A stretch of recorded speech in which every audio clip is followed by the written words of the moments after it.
Welcome to First Things First, live from the Indianapolis Motor Speedway. We are here for Carb Day. We are here to take in the pageantry of an iconic race on Sunday. And at the same time, we are having a challenging day in the world of motorsports with the death of Kyle Busch, an icon in racing. Kyle was a competitor, a champion, a family man, and tributes rolled in across the sports world. NASCAR sending this message. Our entire NASCAR family is heartbroken by the loss of Kyle Busch, a future Hall of Famer. Kyle was a rare talent, one who comes along once in a generation. He was fierce, he was passionate, he was immensely skilled, and he cared deeply about the sport and fans. Longtime competitor and peer, Dale Earnhardt Jr. Kyle was one of the greatest drivers in NASCAR history. No one can deny that. He's also a father, a husband, a brother, a son, and a friend to many. My heart is broken for the Busch family. I will never be able to make sense of this loss, but I am thankful that we found a way to become friends. And Jimmie Johnson, who we'll have on later in the show, tweeted out, Kyle pushed us all to be better. His passion, intensity, and love for racing were unmatched, and his impact on this sport will be felt forever. I'll always remember the many laughs, conversations away from the spotlight, and most importantly, the way he cared so deeply about his family. Brew, we found out about Kyle's passing right after the show yesterday. Your thoughts?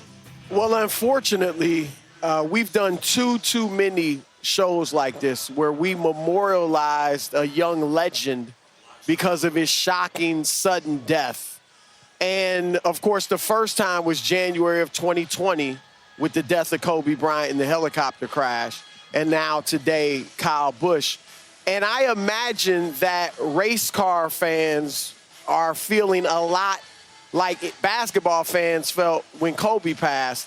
And as I was trying to think about what I wanted to say today, and as I'm looking more into Kyle Busch, I saw that there were a great many similarities between Kyle and Kobe. So I hope his family and the racing public doesn't mind me comparing these two greats, because as somebody that's covered the NBA for 30 years, one of the greatest honors I could give to Kyle Busch is to kind of compare him to Kobe Bryant. And they both were 41 years old, sadly, when they passed.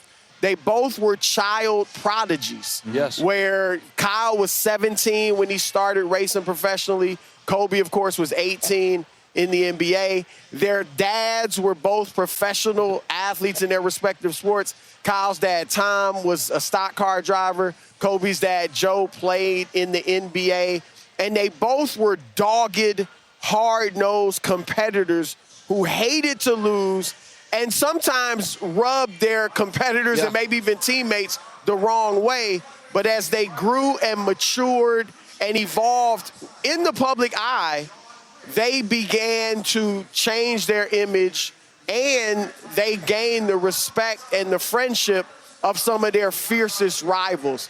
And lastly, the last image we'll have of both on their court track, Kyle, it was of greatness. Kyle winning his last race just a week ago in Dover, I believe it was. And Kobe, of course, scoring 60 points in a win in his last game. So it's interesting the way this happened. Obviously, it's tragic and sad, but these are two. Kobe's already in the Hall of Fame. Kyle, of course, will be. And, just guys who will be remembered for their greatness by all of us for decades to come. And inspired intense fandom amongst their, the Kobe fans or Rowdy fans. We were lucky enough. I mean, a few months ago, Kyle Busch sitting 2 feet to our right at Daytona talking about going from being a polarizing, almost heel figure to a beloved, universal fan favorite, beloved figure. I have felt surrounded by death all week. And part of that, honestly, is motors. Like, the part of what is special about race car drivers is the fearlessness and, more so than any other sport, the specter of knowing you could not make it off the track. Yep.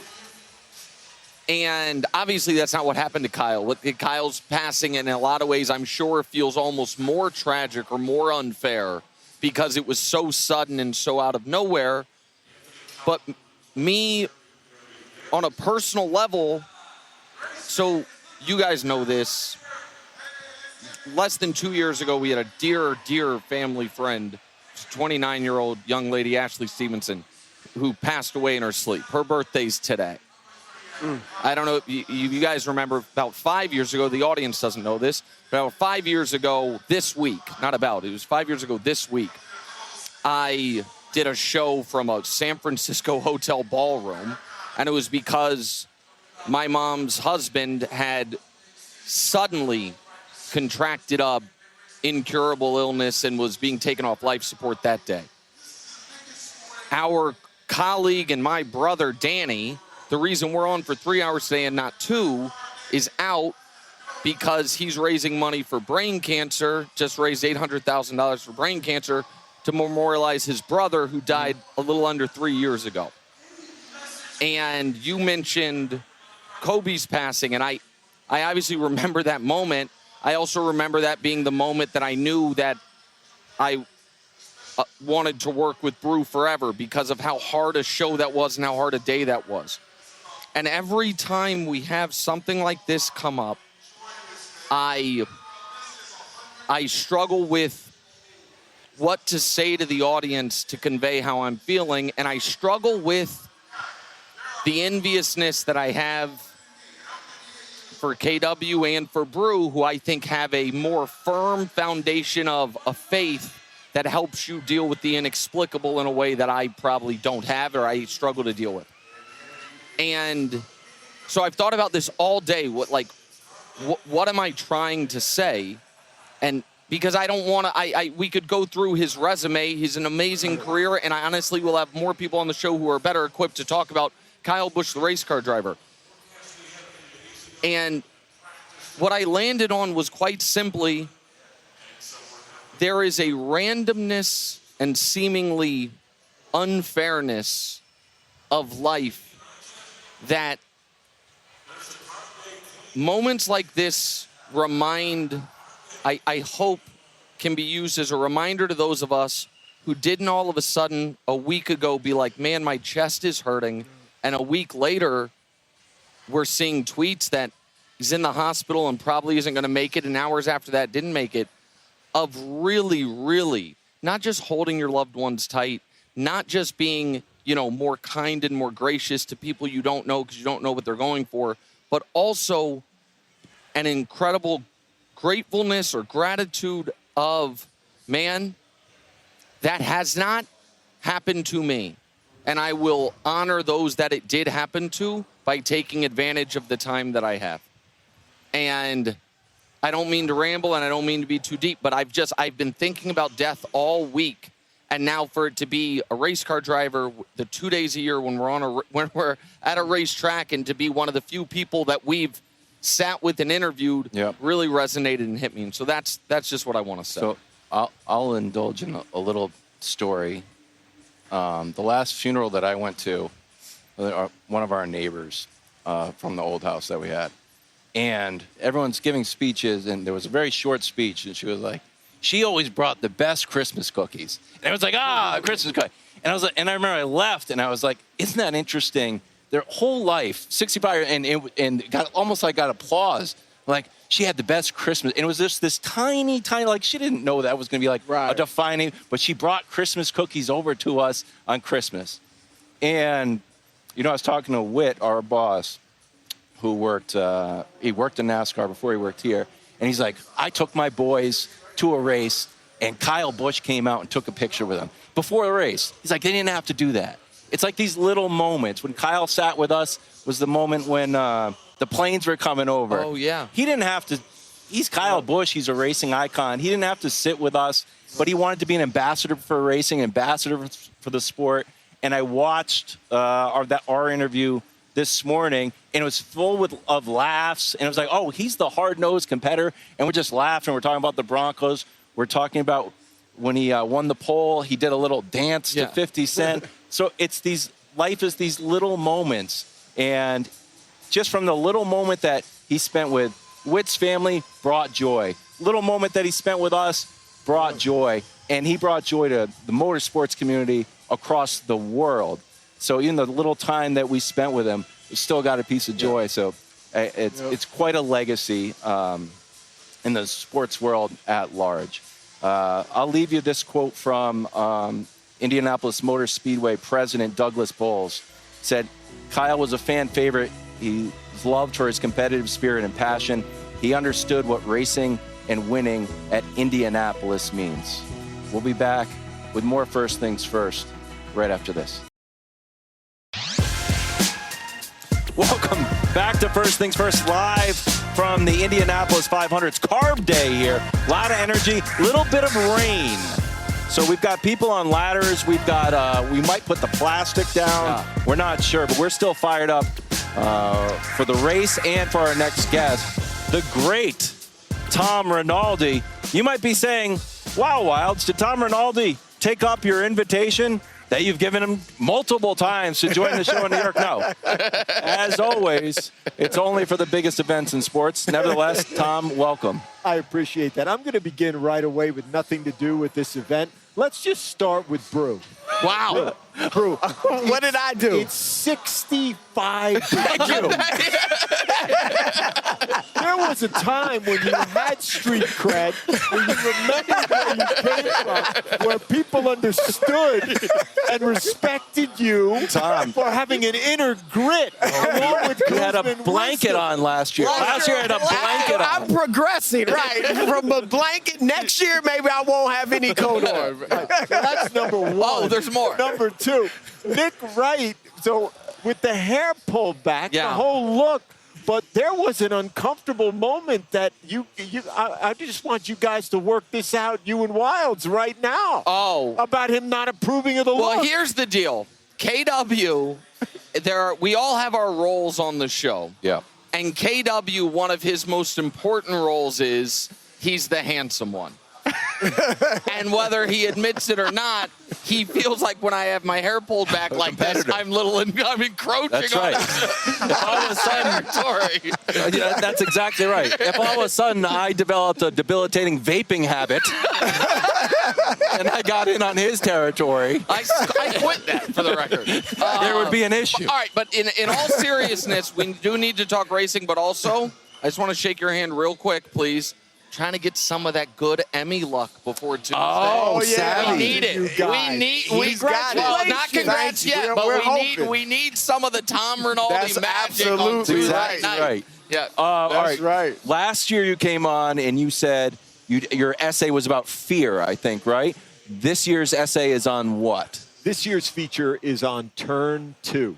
Okay. So interestingly, if you look at just a track map, right, you take a look at it that way, the 4 corners or turns are all equivalent. They're identical in their measurement. But if you talk to drivers, they will tell you each turn has its own personality.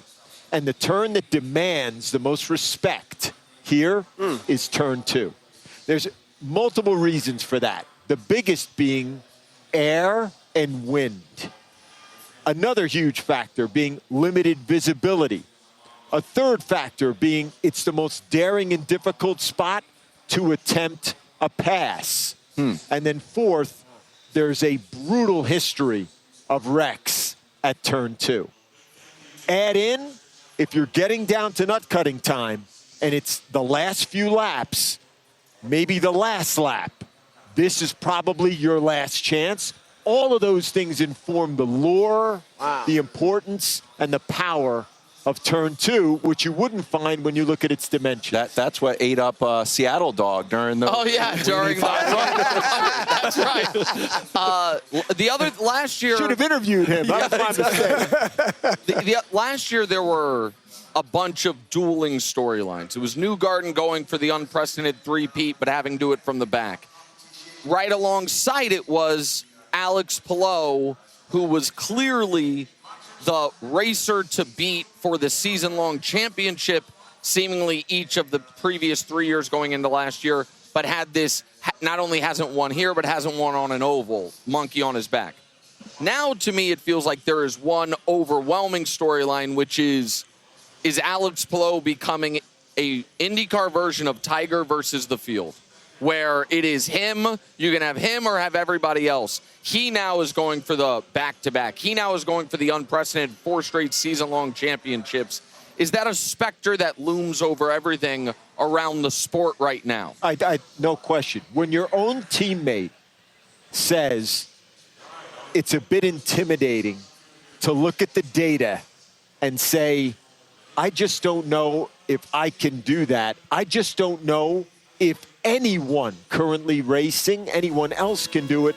I just don't know how many people in the history of the sport can do it.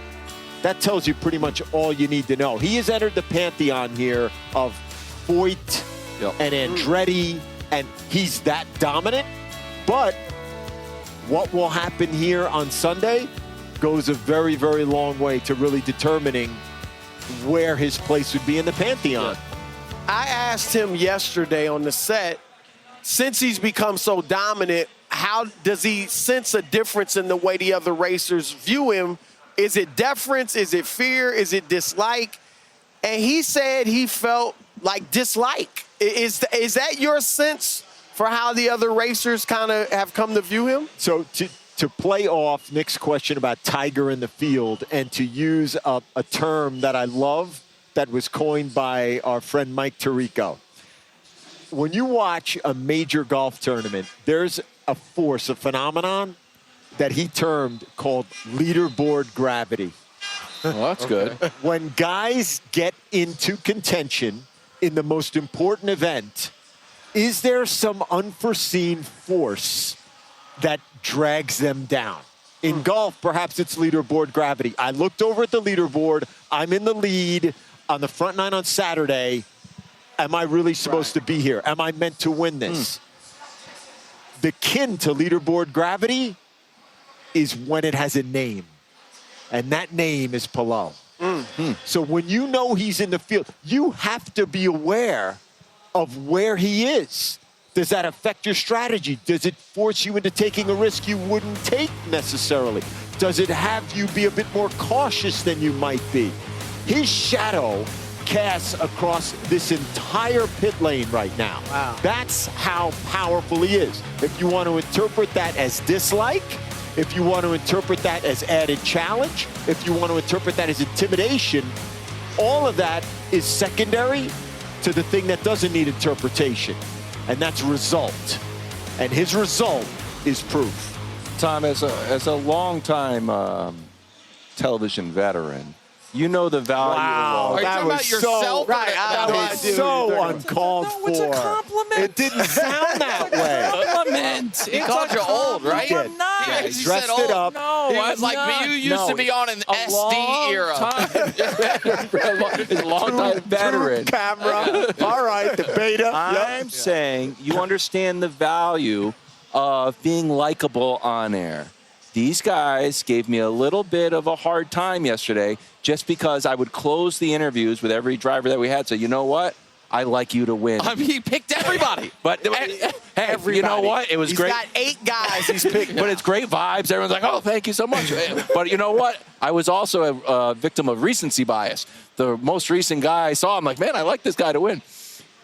When you were doing your interviews for Turn 2, just from the conversations that you had with people, did anybody move up your Rinaldi, like, oh, I think this guy can win. I like the way his attitude is.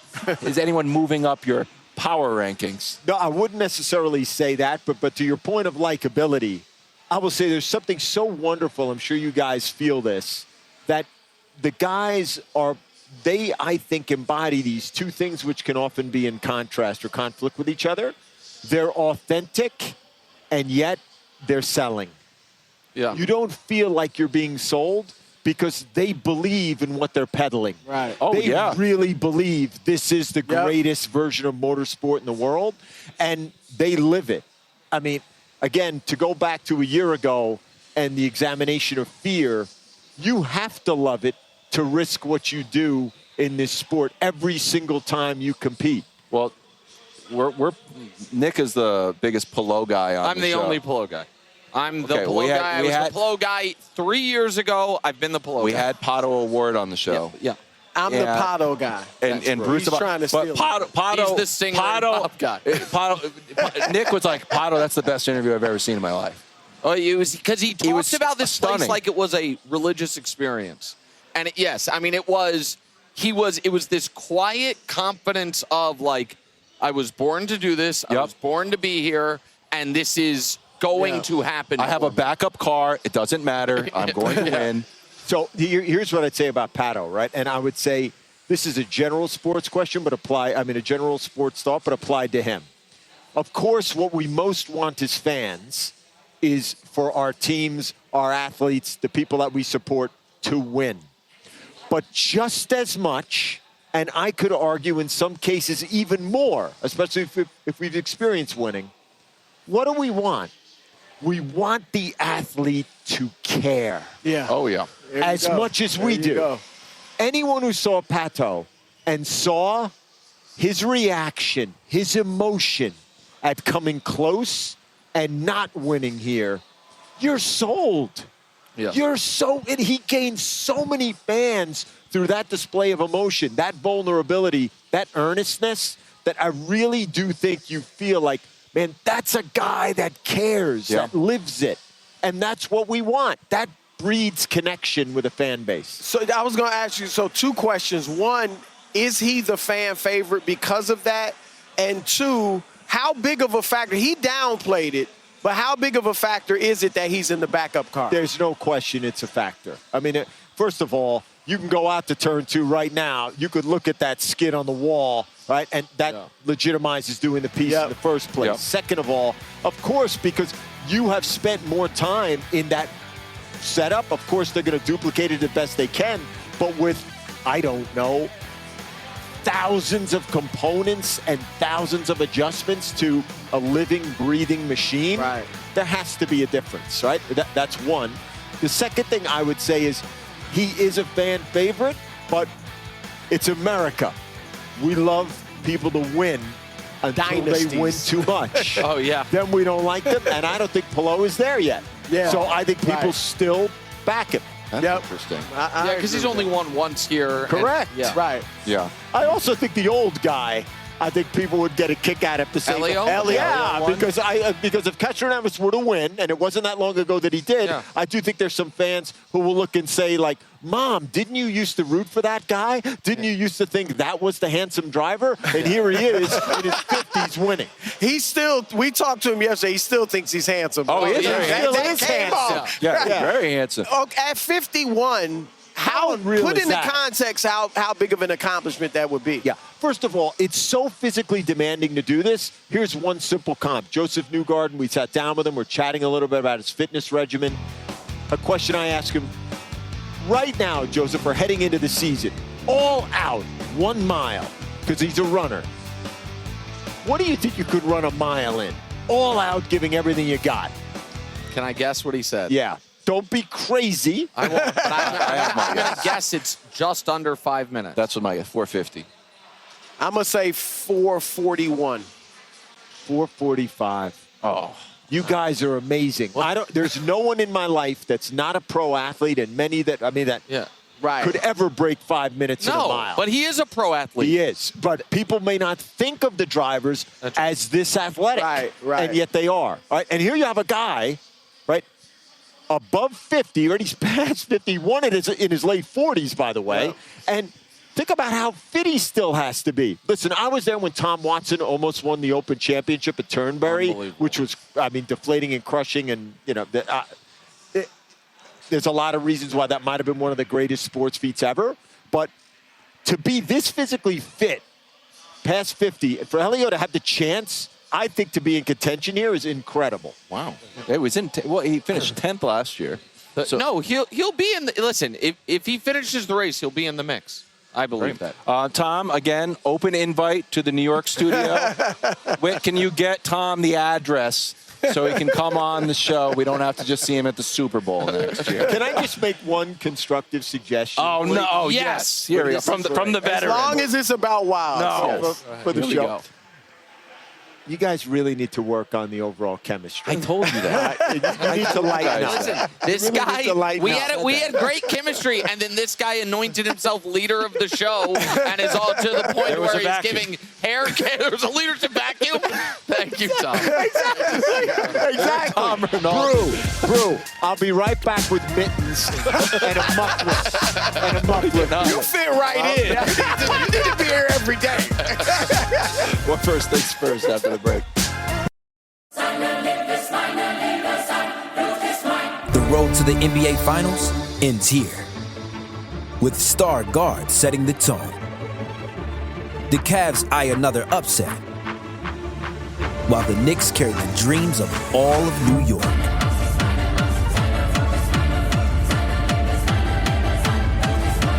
The Eastern Conference Finals continue on ESPN and ABC. Joining us now. There you go. Tony Kanaan doesn't know any of our inside He's jokes like, and just thinks what we're in the idiots. world are these Just dudes thinks we're talking idiots. about? I don't need to know. I'm already enjoying it. So. Team principal Errol McLaren. 4 drivers racing on Sunday, including Pato. It's Tony Kanaan. Tony, thanks for Great to joining see you, us. Thank you. Thank you. Pato was here, and he blew us away. He was so confident, and we thought, backup car. He's like, no, maybe the backup car is faster than the first car. And I'm like, no offense, that means you should have probably been running that car.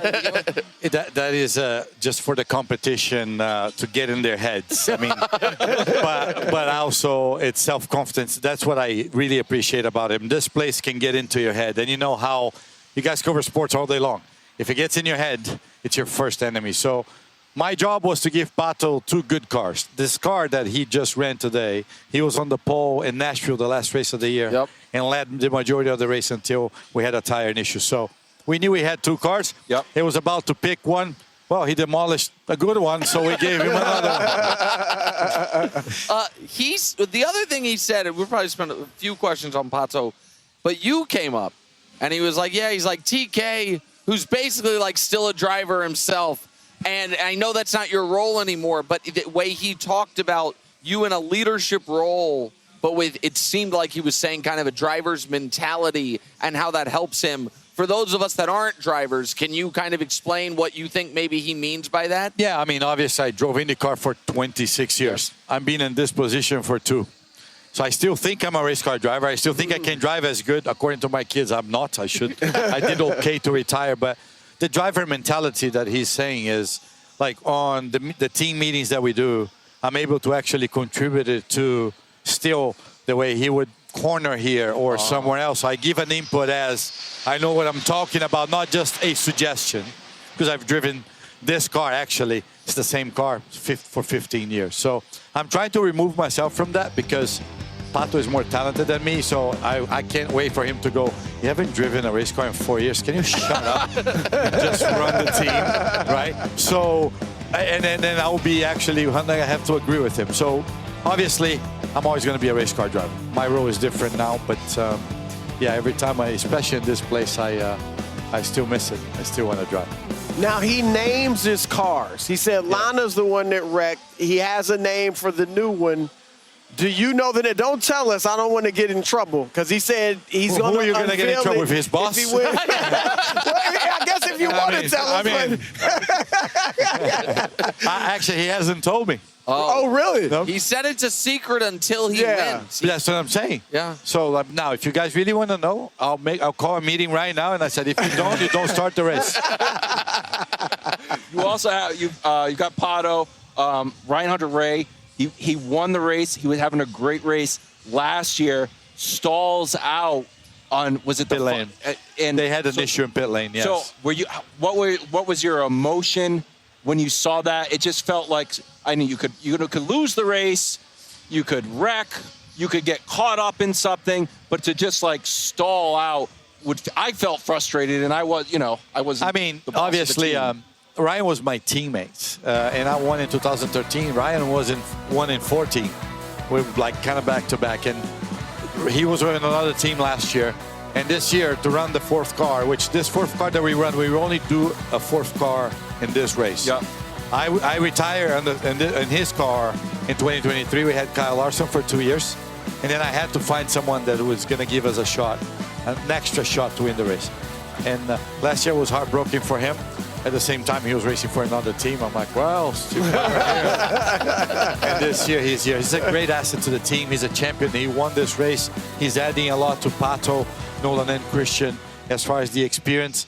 He's a current driver, so I can actually remove myself from the driver part and let him help those guys. So one of the things Pato was talking to us about yesterday was that all the cars might be quote-unquote the same, but they are absolutely not. Yep. And it was really fascinating. He was talking about how once you start driving, you can tell the difference between, car A or car B, whatever it is.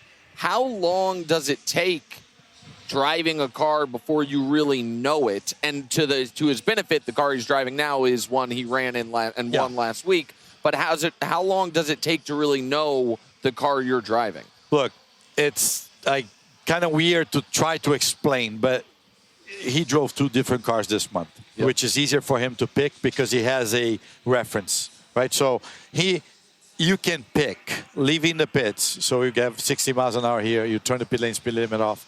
Accelerating in the back straightaway, it's for some reason you have this sensation. You can feel like this is going to be a good car. A good car, I mean a fast car. You can feel the acceleration. You have some references. It's like just in your memory, because we do this for so long, that you actually know. And then you can feel the handle of the car through the corner. It's just something that it's hard to explain in words. To a civilian. I get it. No, I understand. But like this morning, he went out and says, well, he didn't say the name of the car. He says, she is as good as the other one. I'm like, well, I told you. Yeah. Basically, it's amazing. But it's the opposite is as well. You have a... When you know you don't have a car. Donkey, right. And you're like, oh, it's going to be a long month. We've obviously talked a lot about Pato. Which of your other drivers should we look to as also a contender to win this thing? Look, we have 4 drivers, right? So Pato and Ryan Hunter-Reay are no-brainers to me because of their skills. Hunter-Reay is a champion. Christian Lundgaard has been coming with a great momentum. He won the road course race here 2 weeks ago. He's upcoming. He's still learning the ovals. He's fairly new to the ovals. He came from Europe. Yeah. They don't have ovals there. So those 3 guys. Nolan is my project, my rookie. It's very young. Had a difficult time. He joined the team. He was 18. It's a lot of pressure to race for Arrow McLaren. Yeah. He's been doing much better. So I'll be happy if he runs in the top 10. Okay. And I think that's a possibility. Are there advantages to being raw like Nolan? It's like when we're kids, right? If you don't know what you don't know. Yeah. So it is. That is a huge advantage because some things you're braver than you should be. Yeah. Because you don't know the consequences. But at the same time, you put a kid like that on a team with Pato, Ryan, the name, the pressure. We expected to win every weekend. I have to balance that out, and I've been working extremely closely with him because that can actually work the other way and intimidate you. So, but yeah, being clueless, it helps a lot. Can I ask a non-race car question? I'd love to. So, these guys don't believe Brazil can win the World Cup. Me neither. We've never said that. I'm sorry. They can't win the World Cup. Then pick them. I forget who you're going with. He's a Spain guy. France. KW's going with France. I happen to think the greatest soccer country in the history of the world is finally going to win again. It also has been a rough decade and a half for international Brazilian soccer, the World Cup. Your confidence level going into the World Cup, which starts on Fox in 20-some days, 22 days or something. Listen, as a very Brazilian, I gotta believe we can win. Yeah. This is my nature, not just every time I was here, no matter where I start, I believe I could win. Otherwise, what is the point to go racing?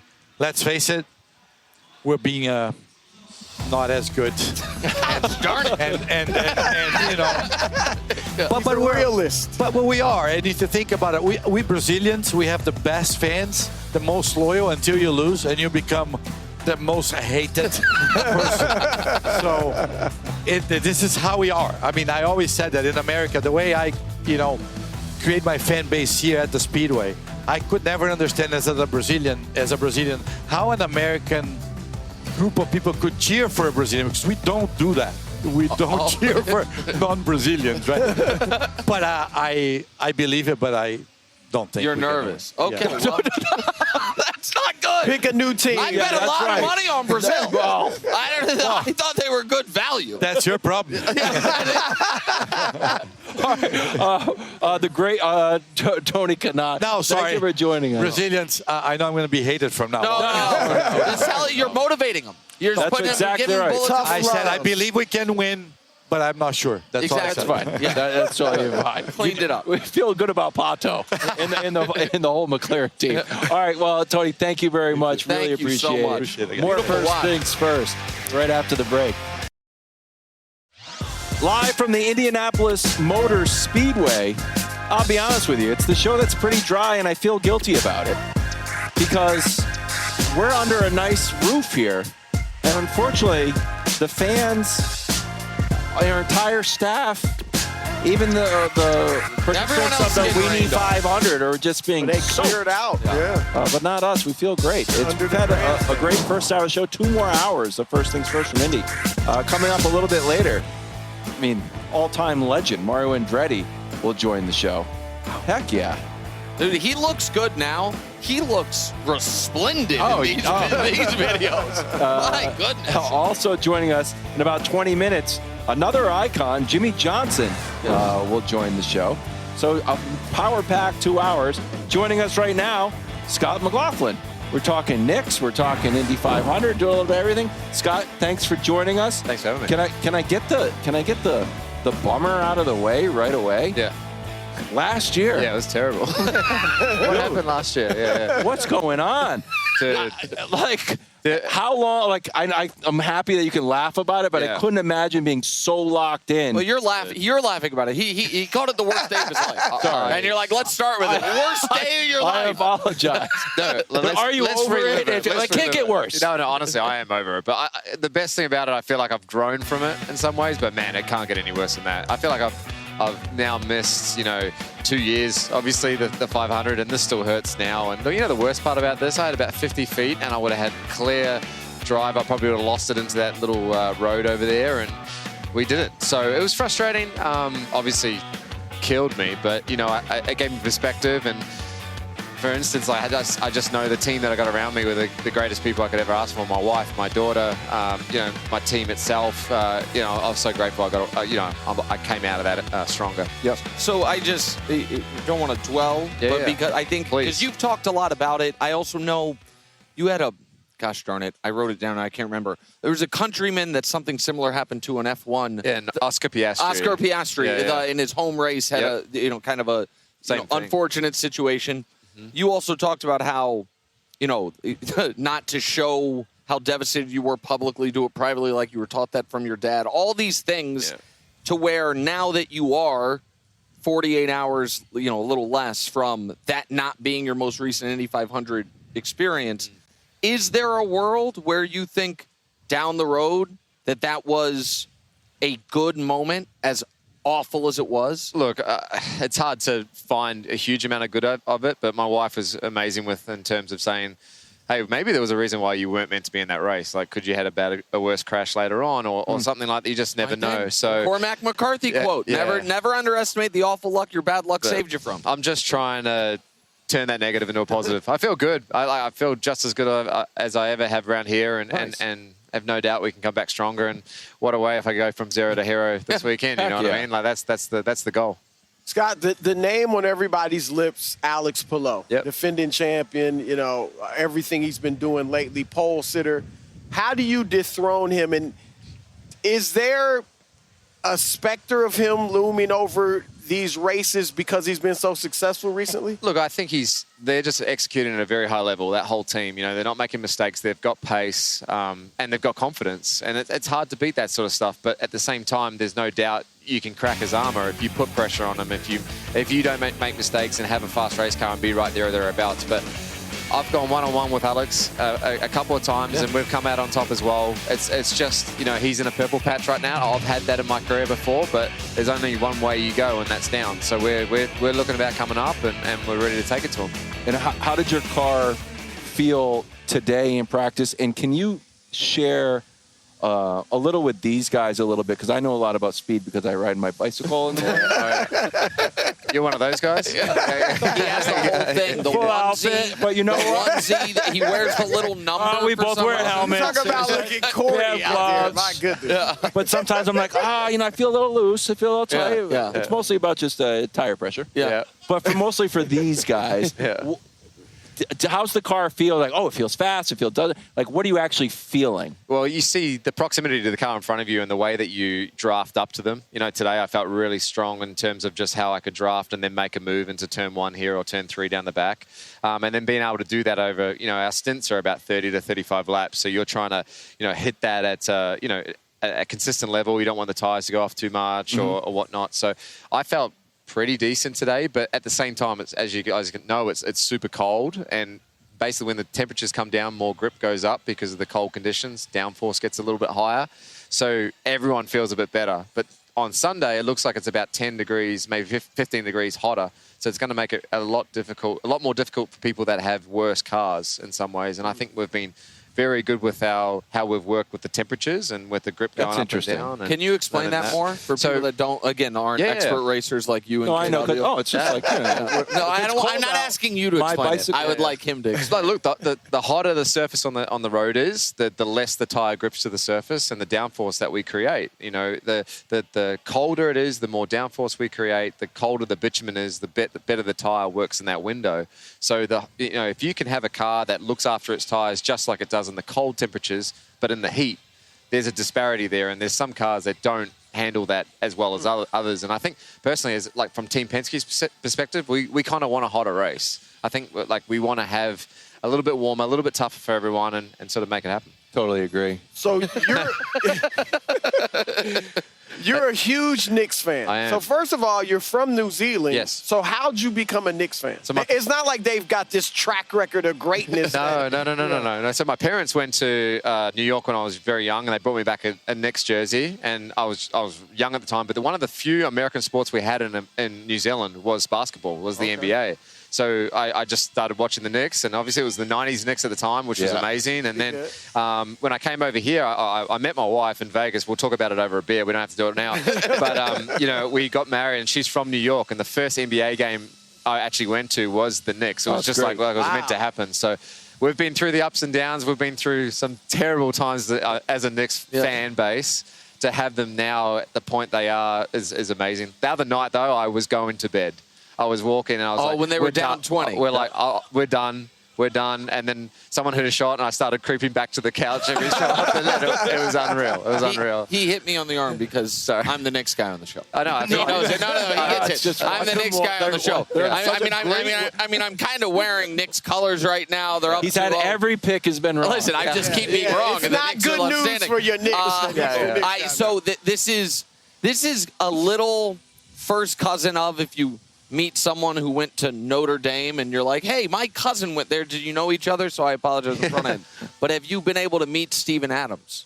Yes, I have met Steven Adams. Okay, he's the NBA player from New Zealand is what I asked. Yeah.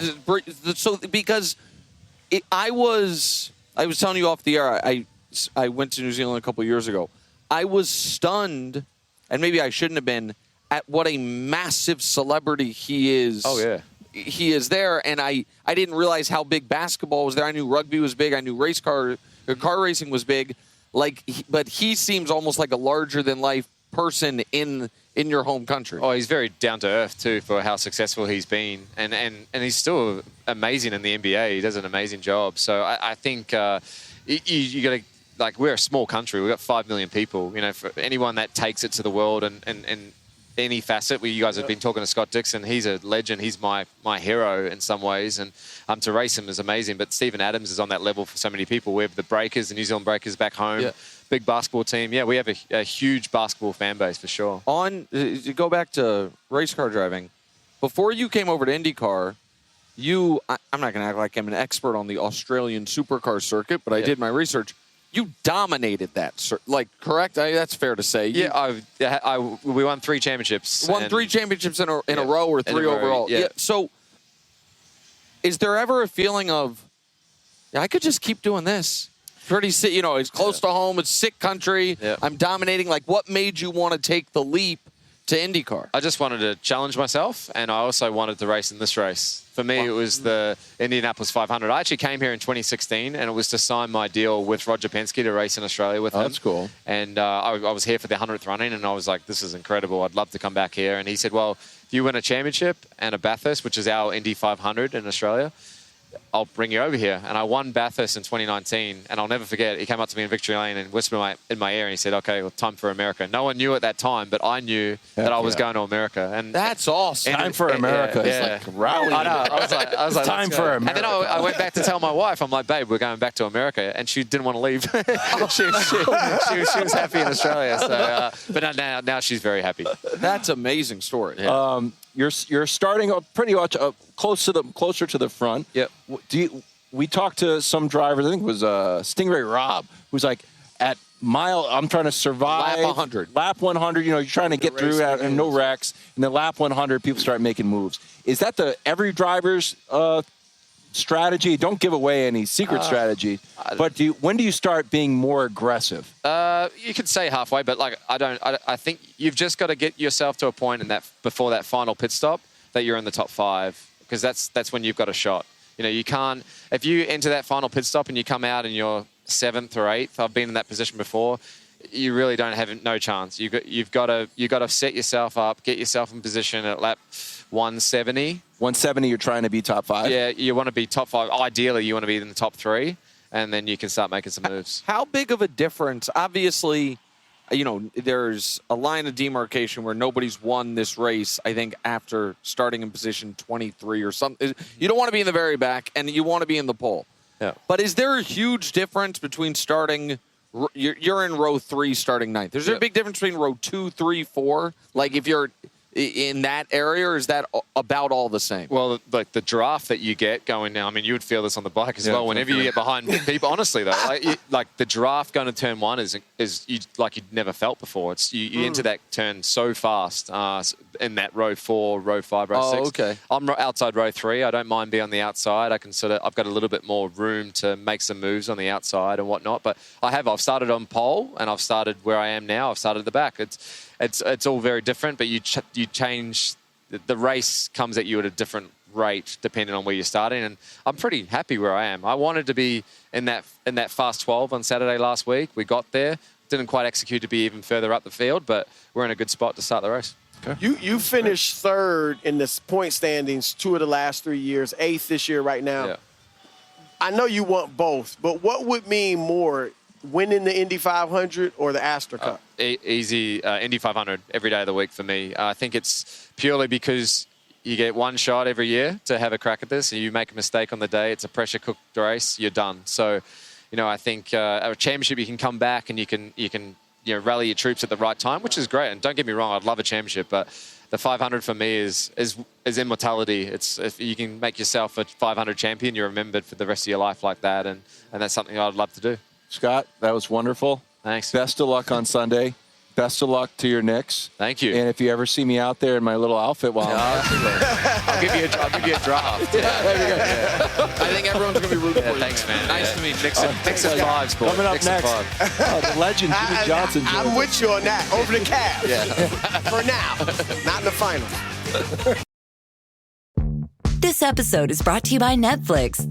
The Four Seasons is back for season 2, starring Tina Fey, Will Forte, Coleman Domingo, Marco Calvani, Carrie Kenny Silver, and Erica Henningsen. After a difficult year, your favorite group of friends continues their tradition of vacationing together, now with a baby in tow. From the Jersey Shore to upstate New York and Italy, their getaways are sure to take unexpected turns where comedy ensues. Watch The Four Seasons May 28th, only on Netflix. Welcome back to First Things First, live from the Indianapolis Motor Speedway as we prepare for the Indy 500 on Sunday. We're at the same time dealing with the devastating death of Kyle Busch at 41. We're thankful to have you here, Jimmy. We read your tweet earlier at the top of the show, and I thought it was a great way to remember Kyle. Just wanted to have you share your thoughts, and again, thank you for being here with us. Yeah, thank you for having me on the show, and we're just all in shock. Such a young man and so much life ahead of him, and to have this tragedy take place is rocking our industry, and I know it's really rocking people far and wide. But wow, yeah, it just seems unbelievable. So it's been so fresh and so raw and so sudden. I'm not trying to bright side something there's no bright side to, but the best, I think sometimes one of the things you can do is tell good stories or celebrate or, remember. Absolutely. And he was such a unique, and this word gets thrown around too lightly, but it's not here, iconic figure in NASCAR history. We can get into maybe some specific stories in a bit, but what made him so unique amongst a sport that historically has a lot of unique personalities and a lot of big personalities, but he did seem to kind of carve his own path? Yeah, I was teammates with him when he first came on as a Cup driver, and he drove in a junior category for the same team, and we had the same sponsor. I had it in Cup, he had it in the Busch Series at the time, and I was just so impressed with how much raw talent and skill he had, how brave he was, and then this other side of his brain that could really sense and feel what the car was doing, and then the knowledge he had and how he was raised working on the equipment. He was able to bridge like 4 pillars that make a driver unique and special. And he had all of this at such a young age. He was ready to go to Cup before he met the age limit at 18. And so to have all that, in there at such a young age just really blew me away. What are some of your greatest maybe memories of him when you guys raced together with Hendrick Motorsports? The way he made me step up specifically. He was rookie or sophomore season. I'm trying to win my first Cup championship. He didn't find himself in that Cup eligibility for the championship, but at the end of that year, he was on fire. And I found myself racing him for these wins that would help me get the points to win the championship. And I'm like, I showed this kid too much. And he was such a great student. And it's like, man, he's fast. He's got it. Go ahead. We had Kyle on the show in Daytona, and he won the pole in Daytona. And one of the questions, we were like, Kyle, you're now the fan favorite. He's like, yeah, who would have thought? Can you talk about his evolution of being a polarizing figure early to being a fan favorite? Yeah, his I'll start with this. Whenever a driver puts their helmet on, there's something else inside, right? You have this other persona. And he had a pretty big difference between the Kyle as a father and husband than Kyle as that fierce competitor in the car. And it just took, I think, the broader audience time to see that guy because, they only see us on Sundays and in the car. And he would wear his emotions on his sleeve and react and say and do things much like Dale Earnhardt did. And I don't believe he ever strived to be, the protagonist in things, but that's just, he was natural and comfortable in that space and executed in that space. And so there were these two different parts to him, in my opinion, that, people can identify with now and led to those cheers. But something that really, I think, has been, maybe not shared or noticed in his journey is the years that he was actually a team owner while winning races and championships at the Cup level. He's had a huge influence over grassroots racing and the development system to get to Cup. And with his truck team operation and the success that it had, the Eric Jones, you can go through and name a lot of current Cup drivers that came through the KBM system. And so, he had a very diverse set of skills that carried him through life. Well, and listen, he has the record for the most NASCAR wins ever across the series. And it really speaks to, I don't know, I was reading this morning that they almost either considered or tweaked rules about how many lower levels, races a full-time Cup driver can win because he was racking up wins. Yeah. 6 days ago, he won a truck race. For someone that is a Hall of Fame talent and a Hall of Fame caliber racer. You obviously are, frontline Hall of Fame for all of it. Was it stunning to you or to other drivers, even in a community of people who loved racing, how much this guy really just loved racing, whether it was trucks, whatever it was, to have the level of success he had at the highest level and still want to be racing as often as he was? He would run all 3 divisions in a weekend and win in all 3. It was just spectacular. And then when the NASCAR season was over, there's some more prestigious short track races, in that ladder system, working your way up to the top 3 divisions. And he would have a program and cars and equipment and be racing all through the winter around the country still. So his passion for racing is unmatched. How do you, when something like this happens, how does it affect drivers going into a race a few days from now with the 500? Yeah, I'll be curious to see. Obviously, I'm here, and I'll be in Charlotte for the 600 once this race concludes Sunday. But it happened, so recent, and then I was on a plane up here. I don't have a sense of our community of NASCAR, and I can only imagine, and I know how I feel, and I've seen some of my NASCAR friends here wandering around. But in sport, and my experiences when tragedy has happened, when we all go to the track, we're a family, and to be around each other, there is healing elements, properties that come with it, and then going racing again is another layer of that healing. So I would anticipate that happening again, but just don't have a great sense right now in the depths of how it's rocked our sport. Jimmie, I'll just read a piece of your tweet.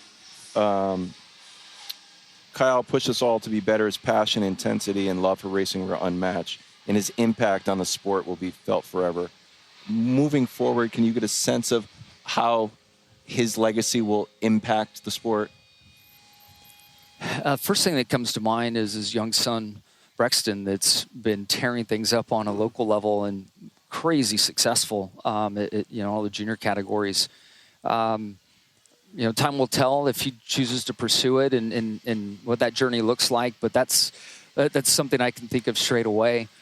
But as I mentioned earlier, in his development system and program that he had with KBM, there is so much talent, not only on track right now, but also in the garage area that came through his system. And, that element, I think, will start to show up here in the coming weeks as more and more stories come out about him and people share, their journey in connection with him. I am interested, now that you mention it, about his son Brexton. Obviously, it's different circumstances and different ages with how Dale Sr. dying in a race. Dale Jr. was older than Brexton is now, obviously. But it felt to me from afar, you obviously were, around it, there was a rallying, at least in the beginning, of the community around Dale Jr. If Kyle's, wife and family decide, and Brexton, that's what he wants to do, could he be a driver that has 50 uncles that he's, that he is Without essentially competing with and coming up with? Yeah, without question. The sport is big, but when you look at the traveling circus that makes up that garage area on a race weekend, it's a pretty small community. And the 50 uncles is a great, analogy to that, and absolutely that system's there. Jimmie, thank you very much for sharing some time. We know it's a difficult time in the entire motorsports and for you personally, so I just wanted to say thanks for taking time out of your day. Appreciate it, guys. Really Thank you so much. Thanks, Thank you. Yep. Appreciate it. More first things first after the break is...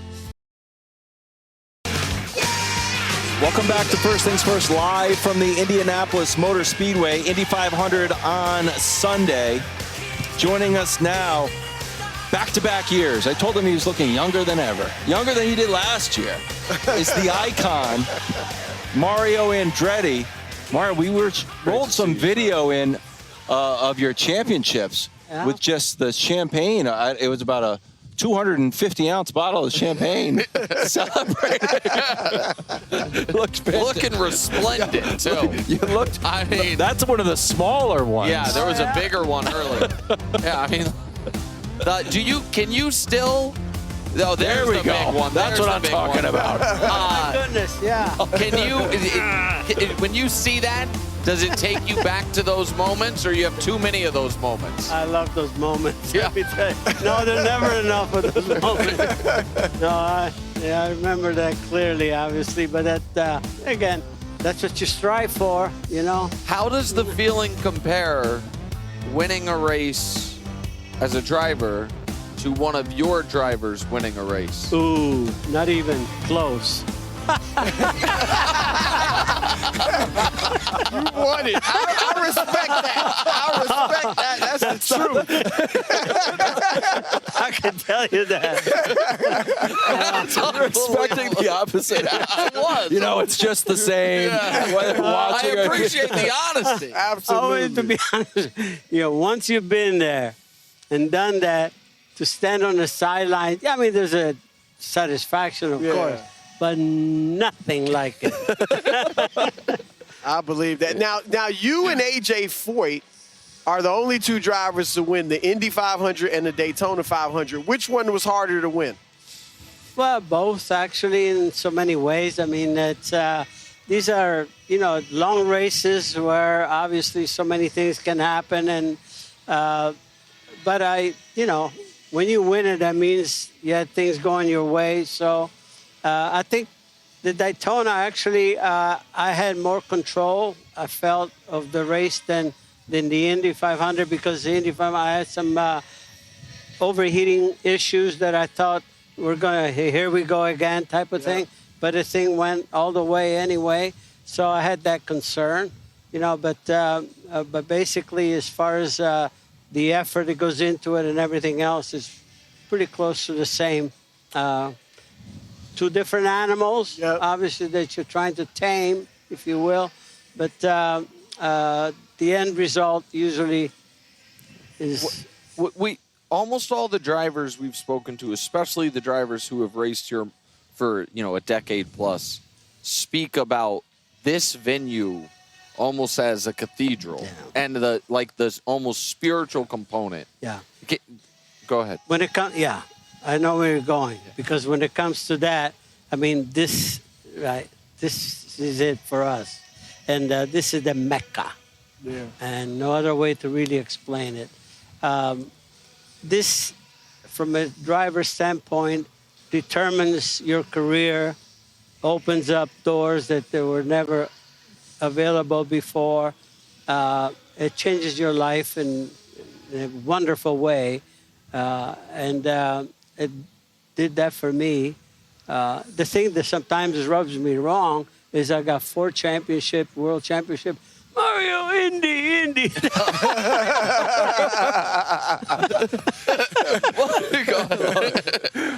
Across sports, you know, the football field has stayed the same. The basketball field stayed the same. Baseball has largely stayed the same. But we've seen strategies change over the decades, right? Just shoot three-pointers in basketball. In football, it came from running to mostly a passing sport. Although Indy is the same, have you seen the racing strategies change since you won? Oh, absolutely. Yes, this evolved. But on the other side also, this sport has so many more moving parts as far as the team complex. And a piece of equipment, it's not a bat. I mean, this is a machine, you know, with 4 wheels, a steering wheel, engine, all that, you know, with all the components that can go right or wrong. And so, again, it's a different type of effort, you know. But, again, all I always say is team, team, team. You don't do it alone. I don't care who you are. You know, it's when you win, everybody wins. Everybody has contributed. If just one weak link is out there, it's exactly that. That weak link can just kill it, you know. So it's the complexity is that much. And so I don't know anyone that appreciated the team effort that goes more than I did, just seeing these guys just work so hard. I mean, it's almost a thankless job if you don't get the results. because there's so much goes into it. The biggest satisfaction that I ever got out of coming in from a run where you're quickest or a pole or a win is a smile on your team's face. Oh, that's cool. It really is. And I mean, everybody just really just all of a sudden, oh, we did it. We couldn't have done any better. You know, we're the best today. Mario, can I ask you a question, though? Yeah. Because I know you're a very fast racer, obviously. Were you ever a little slow on the track and you come in and everyone's like, what's going on? Well, the thing is, they don't tell you, but you can see it in their face. Oh, no.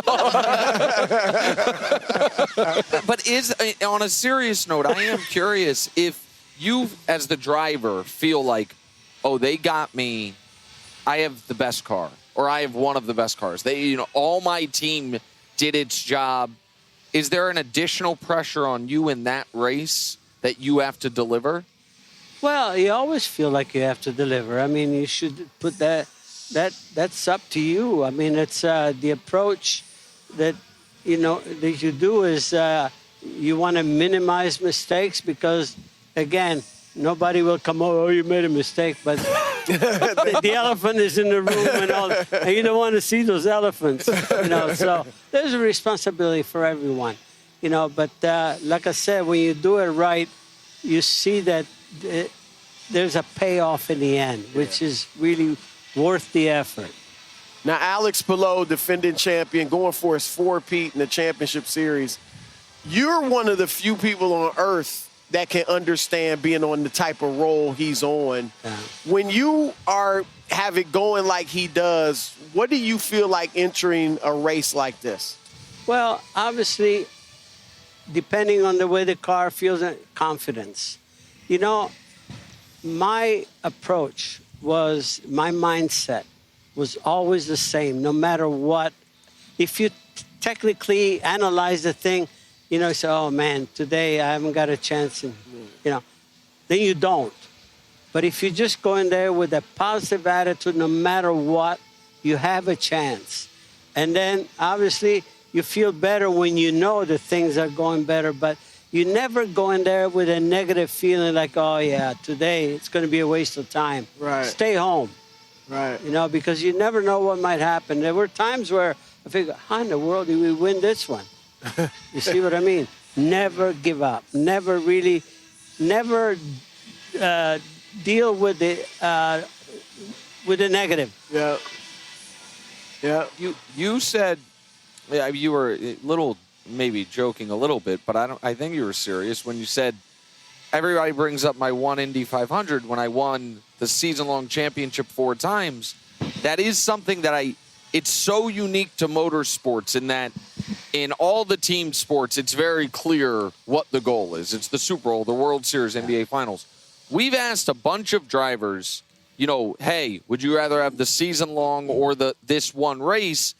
And there's somewhat of a split opinion, but what seems to be unanimous is in order to feel like you had the career you wanted to have, you have to win this race one time, even if it is a grander accomplishment to win the season-long, championship. Do I have that right? 1,000%. Yes. Because, and it's almost unfair, quite honestly, because there's a luck factor and everything else. But I'll give you, for instance, as you say, I won, national championship and so on and so forth.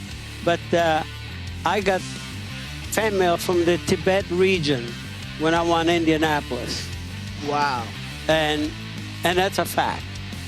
And, you see what I mean? That's the reach that this event had. Maybe even then, even more, maybe, because maybe there wasn't as much going on, back in the 60s. Right. But that's a fact. So that tells you the story. Great. Well, Mario, thank you so much for joining us. Always a pleasure. More first things first. Coming up, legend. Thank you, right sir. after the break. Welcome back to First Things First, live from the Indianapolis Motor Speedway. It's been a great show. We'll be here till 6 o'clock. And joining us now, one of the voices of the Indy 500, is Jamie Little. Jamie, thank you for joining us. Yes, great to see you guys. I'm so glad you came back for your second round here. It's been fantastic. We love it's been great. I have a question for you. Yes. We had Scott McLaughlin on, who had like very unfortunate, didn't even get to start the race. You guys came right out of the box swinging with that one. I felt like you had to start it off right away. KW was like, hey, real quick, can we just start with the worst moment of your whole life? But that leads into it. We've had so many drivers on, and they talk about this place in mythical, they use mythical words to talk about it. Yeah. When you're talking to them, how are you balancing skill and strategy and tactics with just plain old luck? Gosh, that's a good question. And that's what you hear from these guys. You know, I interviewed Alex Palou yesterday. We were on a farm, actually, and talking about winning this race. And, you know, he can win anywhere. He won this race last year. He's on the pole for the race Sunday. And he talked about how much luck is part of it. You have to have the team. You have to be mistake-free. You have to be a great driver. But in the end, the track picks you. And you hear that from a lot of drivers. You don't hear that at other racetracks, but you do here in Indy. Last year, it felt like Palou obviously was a story, trying, you know, as at the time, I guess, two-time defending series champ who had never won at Indy. Yeah. But it was almost a sub-story to Joseph Newgarden, who was going for the unprecedented three-peat, and then all of a sudden was going to have to do it from the back of the pack. Yeah. 365 days later, it feels like I don't want to say Joseph Newgarden is off the radar, but he is not the lead story. I'm not sure if he's the second story. And from the 15 minutes we spent with him, I'm not sure how much he likes that, and how that has happened. Yeah. And it does seem like, as a great racer with a great career, he's developed maybe an understandable bit of a chip on his shoulder. Yeah. Am I reading that correctly? I think so. I mean, I think what you see in Joseph Newgarden is he wears his heart on his sleeve. He is emotional. Like, he gets feisty. He doesn't always want to see you coming with a microphone. In fact, he'd prefer you not to come after him, especially when he has bad luck in the middle of the Indy 500. But I think that's just Joseph. I mean, you see when he wins. You saw when he won this race twice in a row, that emotion, like, it just exudes everything that he's about. And there's other drivers like Alex Palou. You're like, dude, do you have a heartbeat? Like, he showed so much emotion last year winning, but I think that's the difference. He gets offended if you're not talking about him. I think there's a lot of drivers that do. They want to be the man. They want to be the best. They want to be the one we're talking about. But this year, I feel like we have so many stories to talk about. It's hard to focus on one guy. And by the way, he's not going for the three-peat this year. There's a lot of other stories. Elio Castroneves is going for a five-peat. That's pretty big. Well, now not a five-peat, 5 wins. Yeah. The guy that is at the top right now is Palou. What's your sense for how the other drivers kind of view him? Is fear? I asked him the same question. Deference or dislike, or what? You know what it is. The thing about Alex Palou is you can't dislike the guy. He is so nice. Like, he is just so nice, and he's a great teammate. I interviewed Chip Ganassi yesterday, his team owner, and he said Alex is so good with the team and his teammates that he elevates everybody, and it's hard to not like him. You know, there's other drivers out there that it's easy maybe to not like or to root against, and that's what makes this race just unbelievable and so much fun, because you have those guys. And I know we're going to talk about Kyle Busch. He was one of those guys. He's so polarizing. You love to hate him and you love to love him. Who is the driver that hasn't won this race that on Sunday, if they win it, you think has the best chance for the superstar turn? That they are just missing a moment like that for America to get to know them, whether it's because of their story or their personality, or it's something to where if they're in the winner's circle, they will become a household. I'm just going to write, just like a game show. You're going to write down the name you think it is? Yes. Okay. I think I know. Hold on one second. I wish I could write down the name I think you're going to write down. Okay, so two names came to mind when you asked that question. Can I say two? Yes, please. Okay, I would say Santino Ferrucci. That is not who he had written down. Explain why. He is a pint-sized driver. Oh, little, really? fun hair, all-American, in your face. He ruffles feathers, doesn't give a damn, and he runs so well at this place. I mean, this kid has come close. Okay. In 7 starts here, he has finished in the top 10 all 7 times. Oh, wow. That's unprecedented. This is not, and can I tell you something, what you just heard? What? That was, what you're about to say is 100% correct. I know it. that was, you cannot do that on TV with Jamie Little. What? Esteemed reporter. What do you tell the Did audience? you hear him go, oh, wow. That wasn't like, wow, interesting anecdote. That was, oh, wow, maybe a betting opportunity. That is 100% You're like, oh, wow. KW, Exactly what it was. That is not her job. exactly right. Inappropriate. I didn't even mean to say it out loud, but in my head, I'm like, oh, I bet you can get good odds. Nobody's talking about Santino. We're looking at storylines and legacy. That's correct. Sorry, That is Jay. exactly right. I want some of that, all right? Yeah, exactly. 11 to 1. I'm just saying. Okay, all right, sorry. He's Professional? Yes, he's number 14, by the way. AJ Foyt. That's another layer of his story. He drives for AJ Foyt. Unbelievable man. And he's just so, his personality is huge. If he wins, I mean, you wouldn't believe what comes out of this little driver. He's amazing. And the other one is Connor Daly. I know you guys know Connor.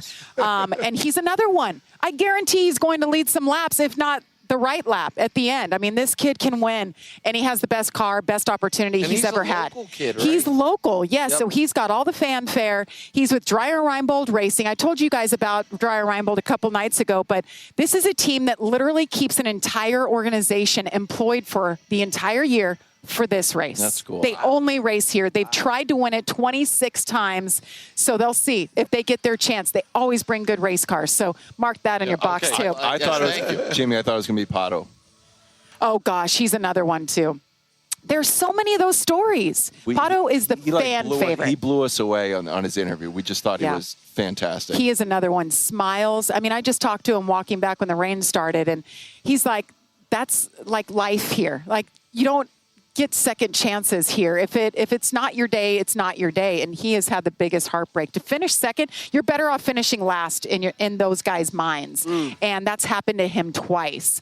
I wouldn't be surprised if he won, but this place would go nuts. You have those stories throughout. We're going to try to tell all those stories on Sunday, but he would be a great one.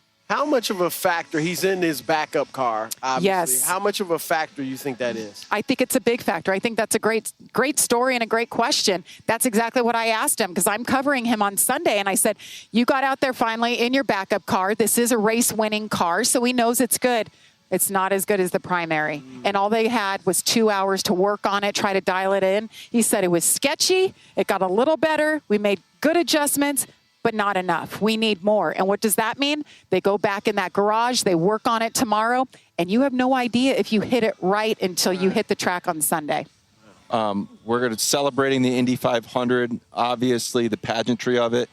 There's also an undercurrent of sadness. Yes. Throughout motorsports. We know you have a personal relationship with Kyle, so I just wanted to give you an opportunity to share some of your thoughts. Yes, it's been one of those days. I mean, I've dealt with this in my 25 years of covering racing. I've dealt with death, and it's so hard to put on the smiley face, but that is our job as reporters. The show must go on, but you know, every fan that I saw today wanted to talk about Kyle and give their condolences for his loss. We're all shocked. I don't understand. I can't wrap my head around it. But the main thing about Kyle Busch is my husband was his manager in NASCAR back in 2008 and 9. That's how we met. So I met my husband because of Kyle Busch, and he's always been in the fabric. I grew up in Vegas. Kyle grew up in Vegas. And, I was calling the truck race. I was play-by-play a week ago today when he drove to his last win. I mean, it's just those moments in life that you're like, you never know. He seemed fine. So we don't know. We don't know anything else, but I know that he was a damn good racer. Probably the best we've ever seen in NASCAR. And this place is one thing he wanted to do so bad. The double, he was working on it, trying to get something together for next year or the year after, and he'll never get that opportunity. Thank you for sharing. Yeah. Really appreciate it. Yeah, thanks, you guys. It's a tight community. You know, it's meant a lot to be here and around you guys, and talking about him is the best way. More first things first after the break. Thank you again, Jamie. Looking forward to thanks, Sunday. you guys. We are about to get this race started. Weenies! Start your engine!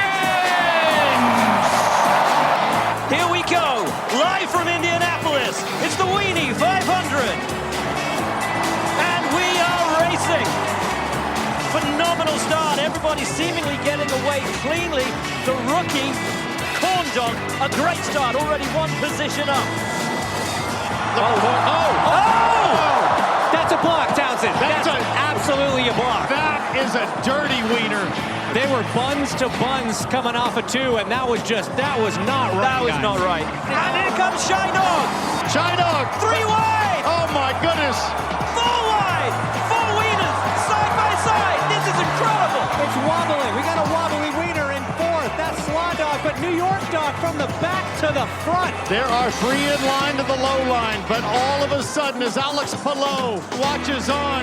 He likes what he sees. Oh, they're getting squirrely. I think they're losing the tires. New York Dog has to run to the line. Here comes New York Dog. Chili Dog looking to make the move. Around the outside on the run down to the yard of bridge. Who's it going to be? It's New York Dog, and the crowd hate it. I have never seen a winner be more disrespected at the Speedway than the New York Dog. But New York Dog, wow, in the upset. Massive upset here at the Indianapolis Motor Speedway. The championship belt is back where it belongs. Wow. In the Big Apple, New York City. You know what the question is? What? Is it the only one? Wow. Wow. Is Bruce. it the only one? Oh, could you imagine at the three-peat, the New York Dog, the Knicks win, and the Yankees win? It would be unbelievable. It's all on the table. You know what else I realized during this race? What? Tell me. I have a lot of Super Bowl animosity built up. Towards Seattle. I wanted the Seattle Dog right into the wall. Yeah, you wanted it to crash. Absolutely. I still Also, have a lot of angst. Obviously great job to the competitors and the racers. Of course. And they're flying. They're going about 65 miles an hour. But our broadcast team just gets a 12 out of 10 on that. Yes. The perfect level of seriousness with absurdity for the Weenie 500. I'll tell you what, this hit my radar of this guy is locked in. Alex Palou. Oh, yeah. Just loves racing. No matter what it is. He's just like trying to do anything. Competition. Yes, Yeah, he's on there. wheels. Probably went and talked to Slaw Dog, your pick, bad pick, afterwards. He won it last year. Yeah, that's like something I would do. Pick the back-to-back champion. Right. All right. So New York Dog won the Weenie 500. Congratulations to New York. The New York Knicks won last night at the Garden. They take a 2-0 lead. Wow. Should that be on my Emmy reel? Cavs plan to neutralize you have your own Brunson. personal Emmy reel? Yes. You are going for the Ernie category. I told you, he's your rival. Put that in. That's studio host, Kevin Wild. The Cavs plan to neutralize Brunson, turn Josh Hart into a superstar. 26 points for Josh, his career playoff high. Brunson only had 19, but guess what? He had his career playoff high of 14 assists. Here is a triple piece of sound. It's Brunson and Hart. No, it's Josh and Cat, and then Brunson. Take a listen. Do you think the amount of assists he threw you today shows that he actually likes you as a person? Nah. Okay. Because he missed me a couple times. It did seem like you were particularly trying to look for Josh, even in that, the front court. You get there, you sort of shovel the pass to him for the dunk. Do you feel like it's in that he's going through it, he's dealing with that cross match, like it's on you to kind of keep feeding that confidence into him? Yeah. I'm really not trying to look for him. He just happens to be open. So I give him the ball. The vibes on this team are great. They are great. Winning cures all, obviously. Point per game differential. It's at 24 almost. It's the best 9-game span of all time. It used to be a playoff record. Now it's a regular season and postseason record. Literally the hottest team has ever been in the history of basketball, bro. No, that's crazy. And remember, these are the playoffs. It's crazy. They're playing the best teams in the Eastern Conference and just rolling over them. And you mentioned the vibes. Remember at points during the season when Cat and Brunson don't like each other, and Cat and Mike Brown and all that. And now everything is going swimmingly for them. And I'll tell you what, they have a legitimate chance to win the whole thing. They played the Spurs tough during the regular season, 2-1, 1-1 when Wemby played. So it will, take that for what you want. But the Thunder beat them twice, but beat them by 3 and then beat them by 11. So not blowouts, not routes. So the Knicks, I mean, they're not just, I think, clearly the best team in the Eastern Conference. We'll see if they can get that first championship in 53 years for New York. And I think they beat them. I think the Knicks did beat them twice when Wemby played, because the NBA Cup, Wemby didn't start. Oh, that's right. Played. That's right. He wasn't That's one of the starters, That's but he right. played. And then they beat him in the game in March at the Garden where that I happened to be at. I know you guys are going to kill me and say, how many you got to pick somebody. I mean, this seems like a safe one. Left. At the same time, can I just if they don't win the game by 24 points, can I just say? Can I just go ahead and say what I'm going to say? I think the Knicks are winning the championship, and it is not because I think that in a vacuum they are better than the Thunder, that they're even necessarily better than the Spurs. It's that the finals start a week from Wednesday. The Knicks are, in my opinion, going to be done with the Cavs on Wednesday, if not Monday. But I think it'll go 5. Game 5 is Wednesday. Meanwhile, right, you said Knicks in 5. Meanwhile, OG is showing no signs of, his injury that he's back from. Yep.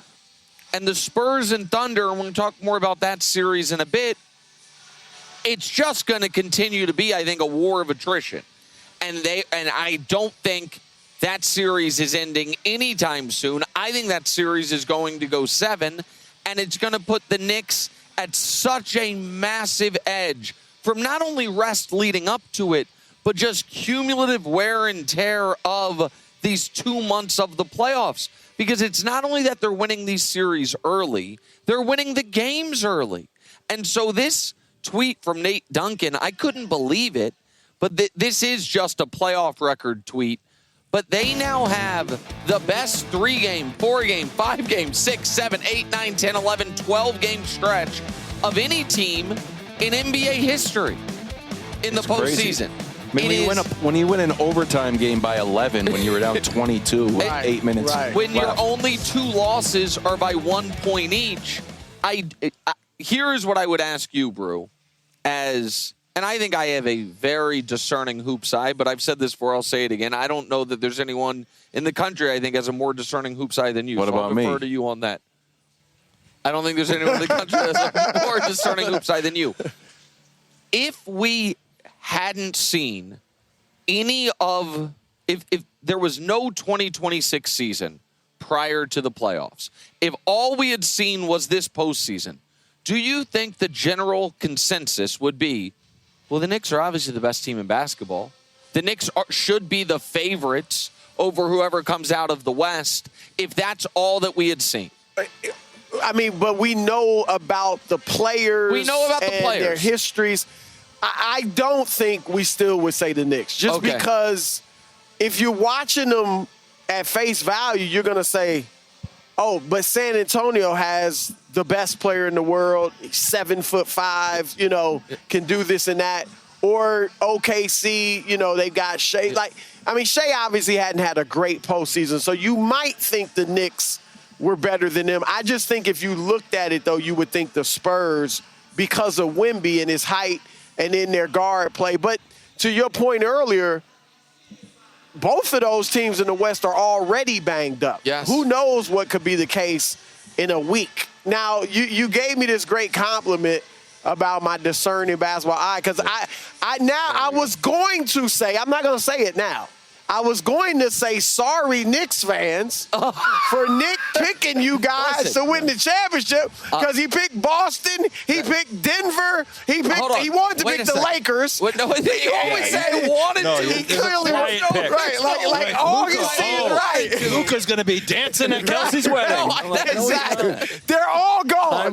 But now I won't say it now because you complimented me. I appreciate so that. Nick's got a chance. I just think they have the best. And is this, do you think, undeniable? This is the best shot they have of winning a championship since Game 6 of the 94 finals. Like, they have a better shot of winning the championship right now than they did entering the 99 finals against Duncan and Robinson. That was a mismatch. Yeah, and that was an to the 8 Lakers seed that got there, or the Knicks for getting there. Yep. That was an 8 seed. This Knicks team right now checks all the boxes, and Mike Brown is doing it. And Yes. Jalen Brunson had 2 points at halftime. So he had 2 points at halftime. That's my question. Do you think, does Kenny Atkinson have another card to play? So it felt like the plan was, look, someone else is going to have to beat us. Donovan mentioned they ran like Josh turned into Caruso. Yeah. Josh had what he had 26 and Jalen had 14 assists. Does he have another card to play? Well, look. You guys know I've been saying Knicks in 5, so I'm not straying from that. But the Cavs have been two different teams this entire postseason for the most part. They've been bad at home, and they've been bad on the road and great at home. Now, I know they kind of flipped that with Detroit in a few games, but for the most part, they've been a great home team and a poor road team. So, and there were times in this series already where, look, Mike Brown said it before Game 2 yesterday when he talked to his team, giving them the pep talk. He said, we should be down 0-1.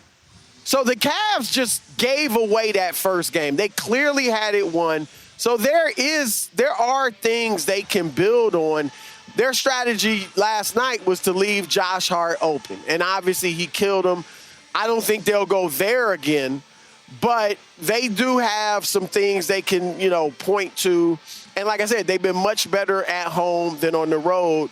And they've been in these games, too, to a certain degree until falling apart for a stretch of the game that has cost them. Yeah, last night, the game, I was, our teammate Danny Parkins was hosting 24-hour Radiothon in Chicago, and I had a scheduled time to call in and do a little interview, make a donation. Me and Hubs and Giannis were watching the game together. It was tied. Tied. I got up to do the interview. I came back in. The Knicks were up 18. Yep. It was an 18-0 run. It was an 18-0. Exactly. That's what I'm telling you. What? That I'm bad? Oh, yeah. Once he's throwing his support, he leads for a while. Like finally, I'll tell you, I don't feel good about the Knicks in Game 3 now. All of a sudden, listen, I don't think they're going to sweep. But I do think they'll get one of the two. The game for the Cavs to get probably is Game 3 because if they lose Game 3, then they know it's over. They know it's over, and they're probably done again. Windy had a good point that I thought was perfect. He's like, Donovan's been really good, but he hasn't been special. No. Like, you think we're going to see a special game from Donovan? I mean, need it. You probably feel like you have to if they're going to win, but I'm not. He hasn't been special. He's had a few moments in the postseason, but hasn't been special throughout. Right. That's which stands out. It's the all-time record. But he has not been on a great run. He's been solid with, like you said, a few. That second half stands out. Yeah, no, Knicks-wise, though. What do you mean? No, Donovan against the... Oh, against the Knicks. I thought you were talking about for the whole playoffs. No, just against the Knicks. No, he's just been fine. He's got a pop. Yeah. I'm rooting for him. Okay, going to the West, Thunder in San Antonio. Spurs, get this, bro. I know you're not a gambling man, but tell me if this makes any sense. Spurs are favored tonight. Thunder still favored to win the series. Would you be nervous if San Antonio loses tonight? I mean, look, in all honesty, I mean, you go down 2-1, then that Game 4 is an absolute must for the most part. Yeah. I mean, not absolute must, but your backs are really against the wall. Now, they were down 2-1 to Minnesota. Obviously, they came back, but this is a better team. But I'm just going to tell you the straight truth. I feel with every fiber in my being that San Antonio is better than OKC. But that's when they're whole, or at least close to whole. Like, I feel like if they have De'Aaron Fox or Dylan Harper along with Stephon Castle, I think they win the series. But what concerns me is, will one of those guys play tonight? And I know Harper, it's not a hamstring. Yeah, that's weird. It's an adductor. Right. So he's like a game-time decision or questionable. So chance he could play. You hope at some point Fox can get back. But that is the main thing that concerns me with this series because, I mean, playing without a point guard, we've seen it with – who was the team that did – the Rockets. The Rockets, yeah. No point guard, right? But to do that against Oklahoma City. It's impossible. Yeah, I mean, they put so much pressure on you. I actually think Stephon Castle's been playing really well, but he's still got 20 turnovers in 2 games. And he's not a true point guard, and that pressure they put on you is tough. So, and we know how much they score off turnovers and things like that. So that's what really concerns me. If they don't have a point guard tonight and lose, okay. But if they get one of them back for game 4, that'll make me feel a bit better. So this is what I would be concerned about if I were a Spurs fan. And now, to a degree, maybe this changes because De'Aaron Fox comes back, but also maybe it's offset because now Harper's banged up. But Oklahoma City's guys are going to be fresh, and San Antonio's guys are not.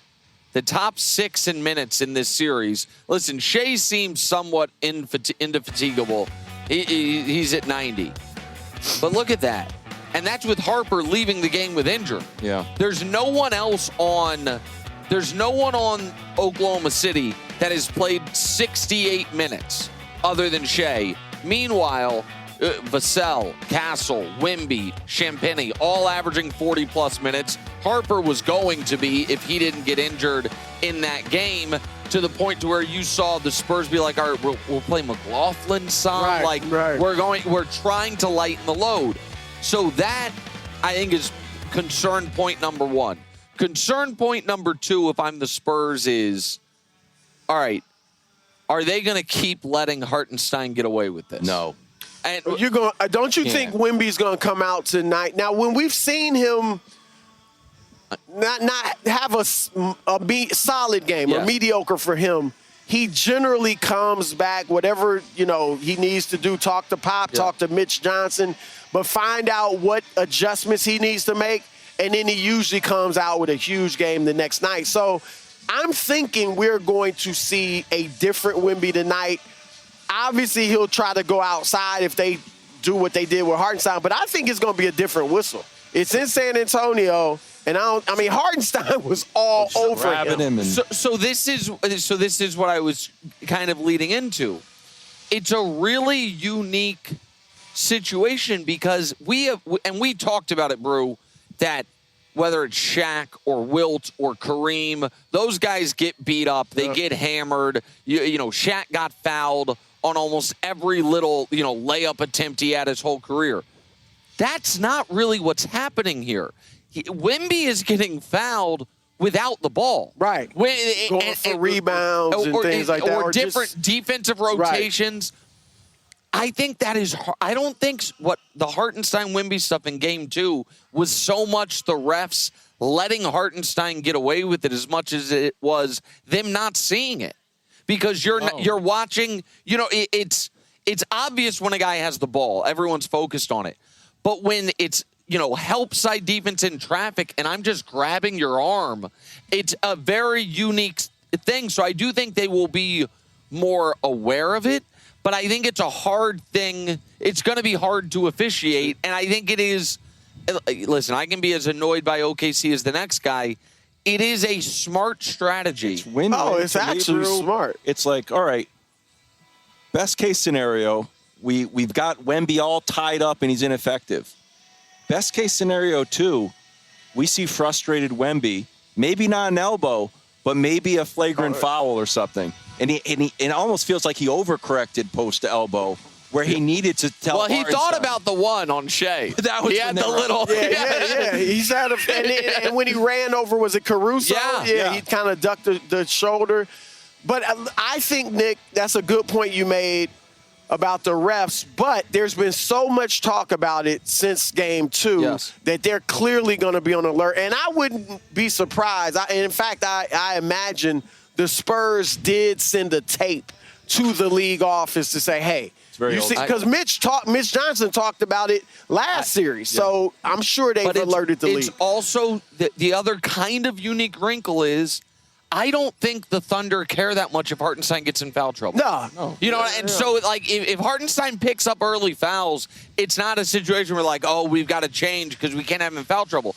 If he gets 6 fouls in 20 minutes of gameplay, I think they're like, yeah, that's fine. That's what he was here for. So it's a different spot. Quickly, how many points for Wemby tonight?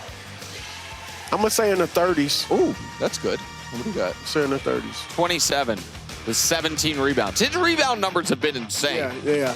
And Moses And look, if he's in the 30s, they should. They usually win. So More First Things First live from the Indianapolis Motor Speedway. Coming up after the break.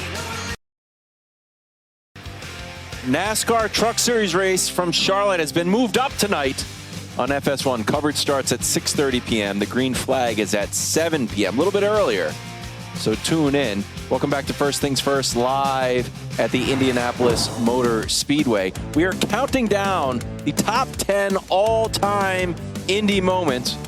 Coming in at number 10, 2001, Tony Stewart completes the double. The Indy 500, you hop on a plane, and you run the Coca-Cola 600 in Charlotte. I know you have to use your microphone. You know how many miles that is total, KW? I mean, I think 1,100. Good job. Okay. See, if you would have missed that one. Oh, I thought it was a trick question.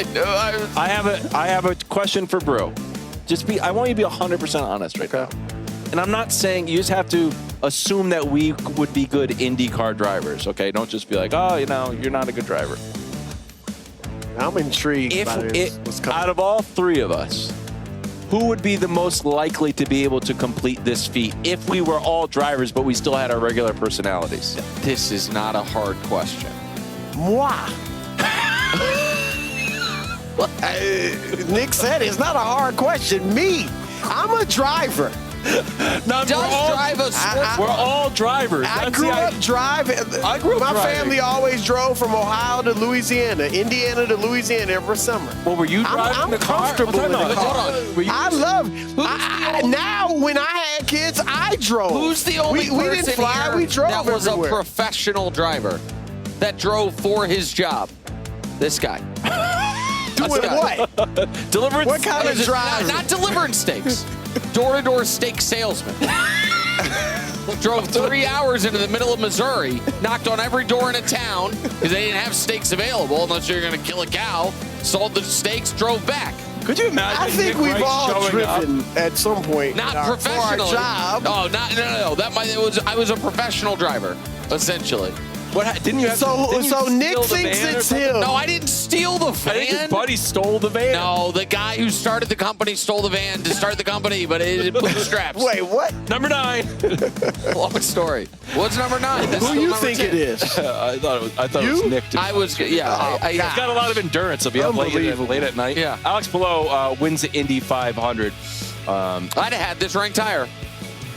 You know, it was interesting that 365 days later, Palou, the storyline was like, hey, you can't race ovals. Yeah. You can win everywhere else. And now it's like, man, you're probably going to win this. Anymore. Wins the pole.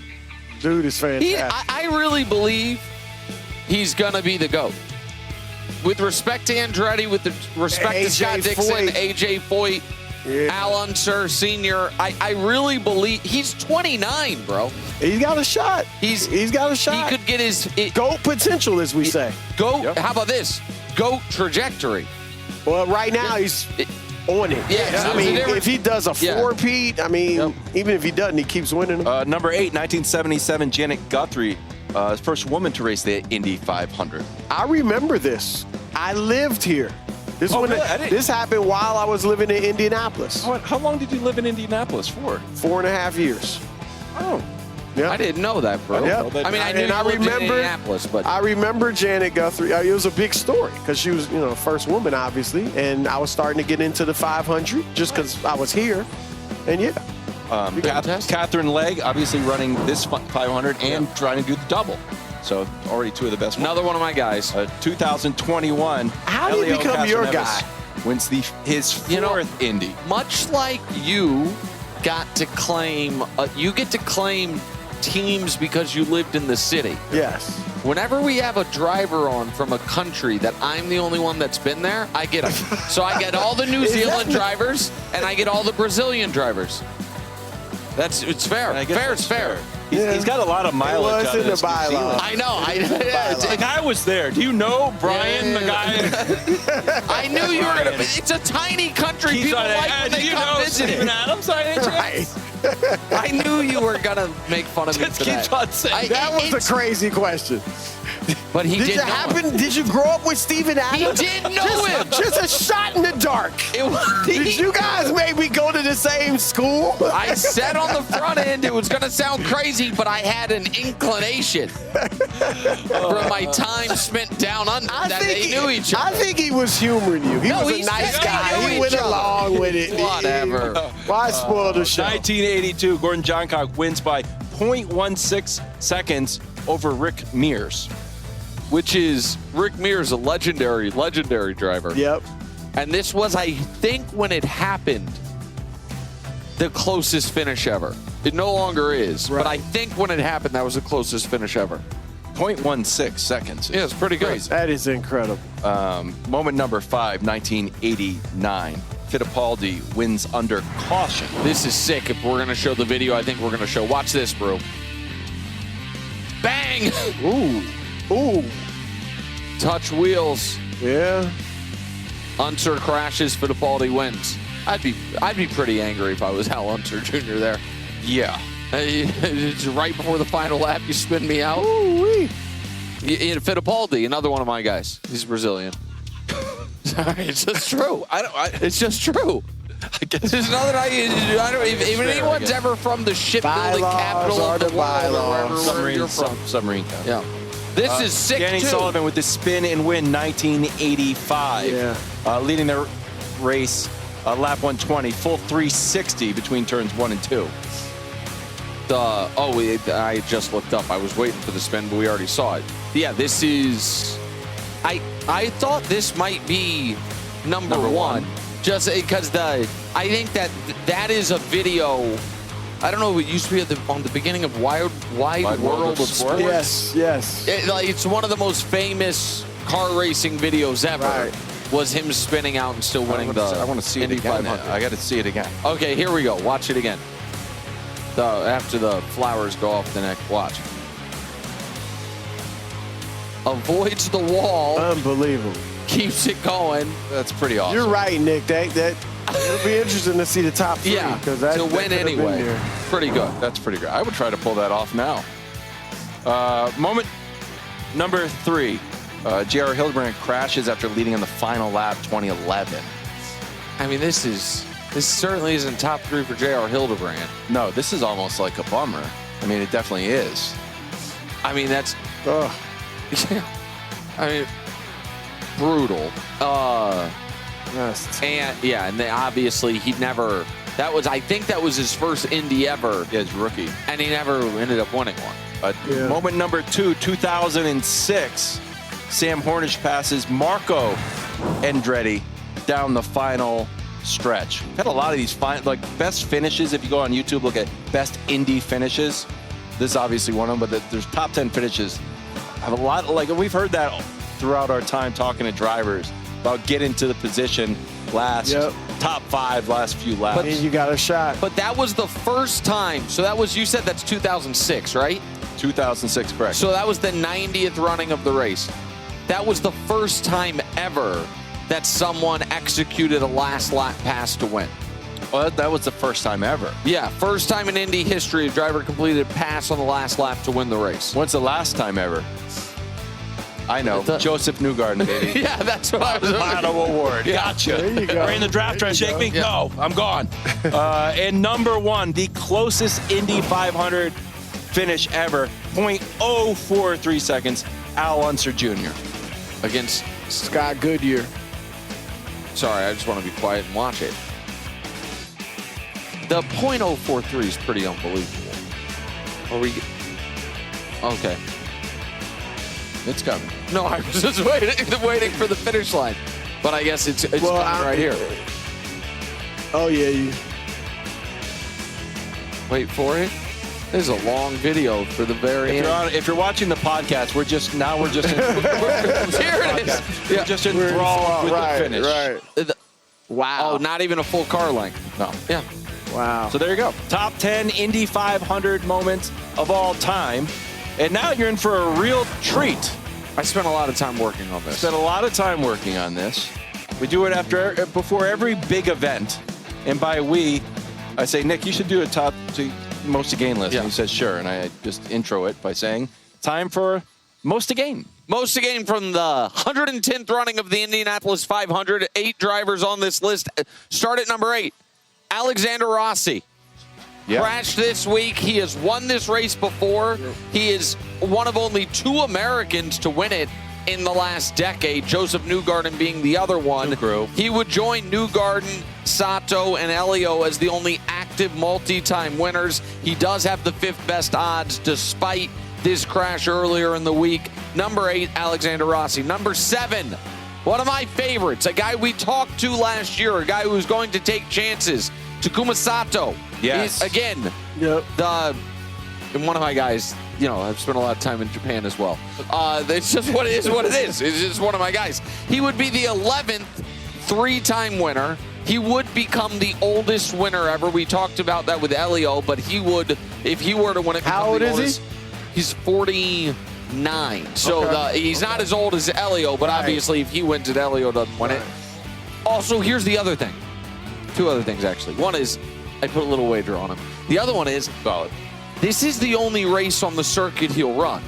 He runs the Indy 500, and that's it. Yeah, I don't know if that's the best strategy. I like it. I talked to him about it last year, but I like that he parachutes in for the Indy 500. I mean, he's an older driver. He's won the race twice. Yeah. He's going to take some chances. Number 6, a guy I think we're all kind of rooting for a little bit. Scott McLaughlin, 6th best odds, redemption because of what happened last year, trying to warm up his tires. This is a guy who, as we talked about with him, is used to winning.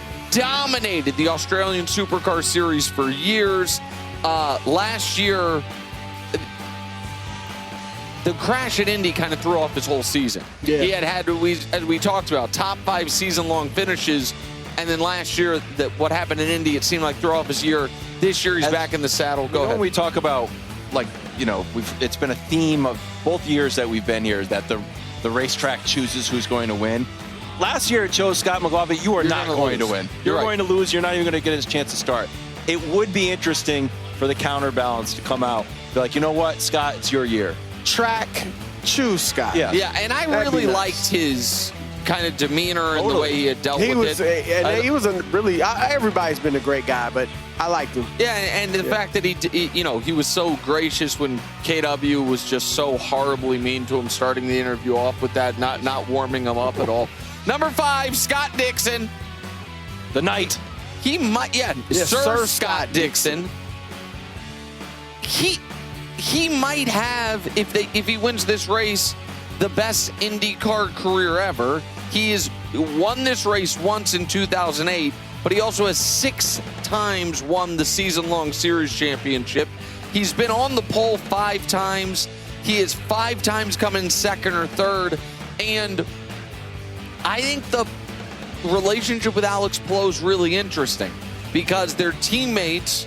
When Alex joined the team, he was just miles behind Scott as far as career accomplishments. Now he's gaining on him while dominating, but Scott's still trying to win. Scott Dixon. Number 4, friend of the show, Elio Castroneves. He's a 4-time champ. No one's ever won it 5 times. It would be 25 years between his first Indy 500 victory and his last Indy 500 victory.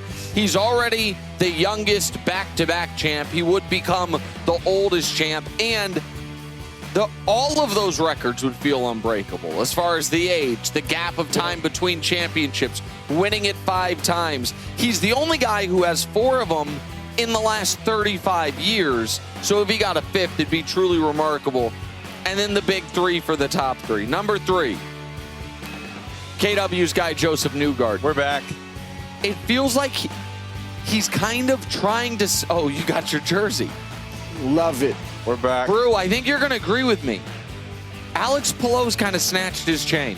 Oof. Oh, yeah. Nobody... Not wrong. I mean, last year, Wild said it earlier, last year it was kind of all about Newgarden going for the 3-peat, and this year he's been an afterthought. He was the guy, because it wasn't just that he was the back-to-back Indy 500 champ. Before Alex started winning the Astor Cup, the season-long championship, he had won it twice. So he'd won a couple season championships. He'd won the Indy 500 a couple times. And now it feels like he is a sub-story. He also would become the 11th driver ever with 3 Indy 500 championships. 3 and 4 years would be remarkable. amazing. Number 2, Pato Award, the second favorite in Vegas, Bruce guy. Here's the thing about Pato, and he's young. So, and I think we all believe that he has great things to come. He's done everything except for win. He's come in second multiple times in this race. He's come in second in the season-long series, but he's never won a Astor Cup, a season championship. He's never won an Indy 500. And if he wins, I think he is positioned as the Palou rival. They're both in their 20s. They're both international. They both are very kind of charismatic, captivating figures. Face of the sport. Yes, but at number 1, my guy, Alex Palou. Friend of the show, really. 29 years old, and with a win would truly, unequivocally, not just have GOAT potential, but be on an undeniable GOAT trajectory. With a win, he would have won 12 of the last 24 IndyCar races. To win half for him, half for the rest of the field combined, trying to become the 7th guy ever to go back-to-back, and trying to become the first guy ever to win 4 straight season-long championships. I think he is car racing's Tiger Woods right now, where it's him versus the field. He has the most to gain because he is trying to chase down all the legends. That is the most to gain solid list for the Indy 500. It is a good list. I got one question. Yeah. And you'll like this. Where's Stingray?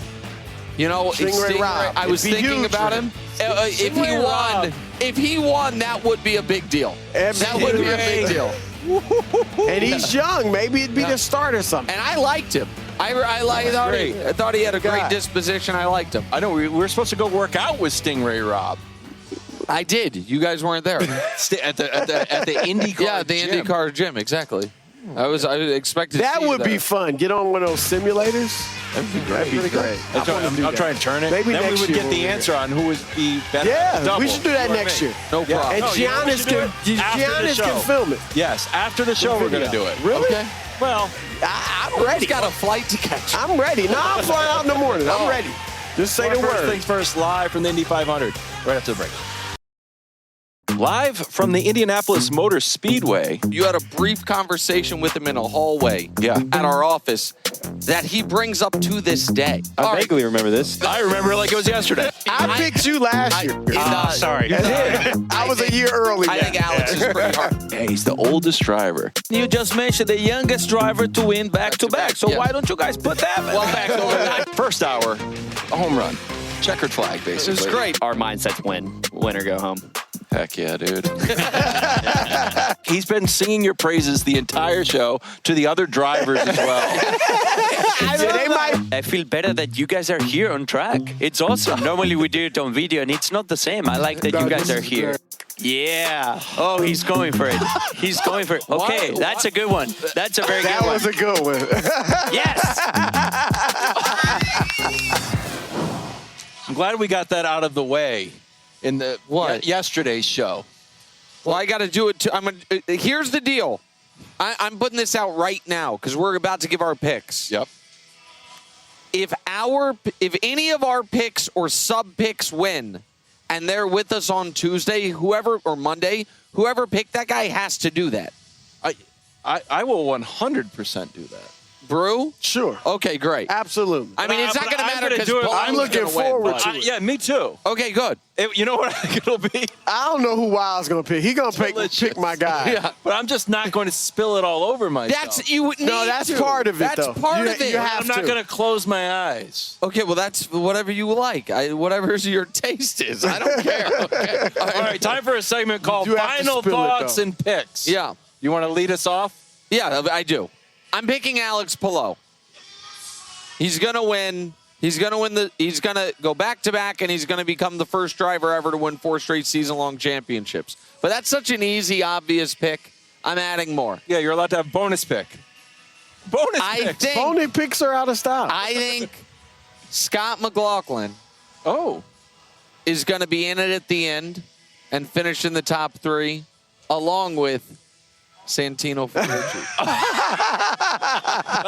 And I don't know what that trifecta box will pay, but I'm going to find out as soon as we step off stage. But Palou, McLaughlin, Ferrucci as the top 3. True. Well, you know who I'm going with. You're a Pato guy. Yes, through and through. Pato Award, and you guys saw how Nick got emotional about it. You wanted to pick him to win. I did like him a lot. I think it's his time. He is a great driver. He's been close, obviously. And so I think this is the year. And my second pick. Bonus pick. I think I was a year early. Scott Dixon. That would be sick. Scott Dixon. Yeah. Okay. I will start with my bonus pick. We are in the age of the veteran savviness. Oh, my. LeBron. Oh, I don't have Luka. My own savviness can win. Obviously, Tom Brady, Stafford, wins MVP, super old. Aaron Rodgers. Listening to Elio and his sort of veteran savvy, he'll be calm. He's not going to. I think he's looking at the whole race. I see him coming in second place. Oh, just second. Coming in first place. And I think this is more who he actually is. Little bit of an edge. You know what? Let Palou be on all the covers of your magazines, on First Things First. It's time for the 2 crew to come back to where he belongs, drinking the milk. 3 wins in 4 years for Joseph Newgarden. We'll see you in New York.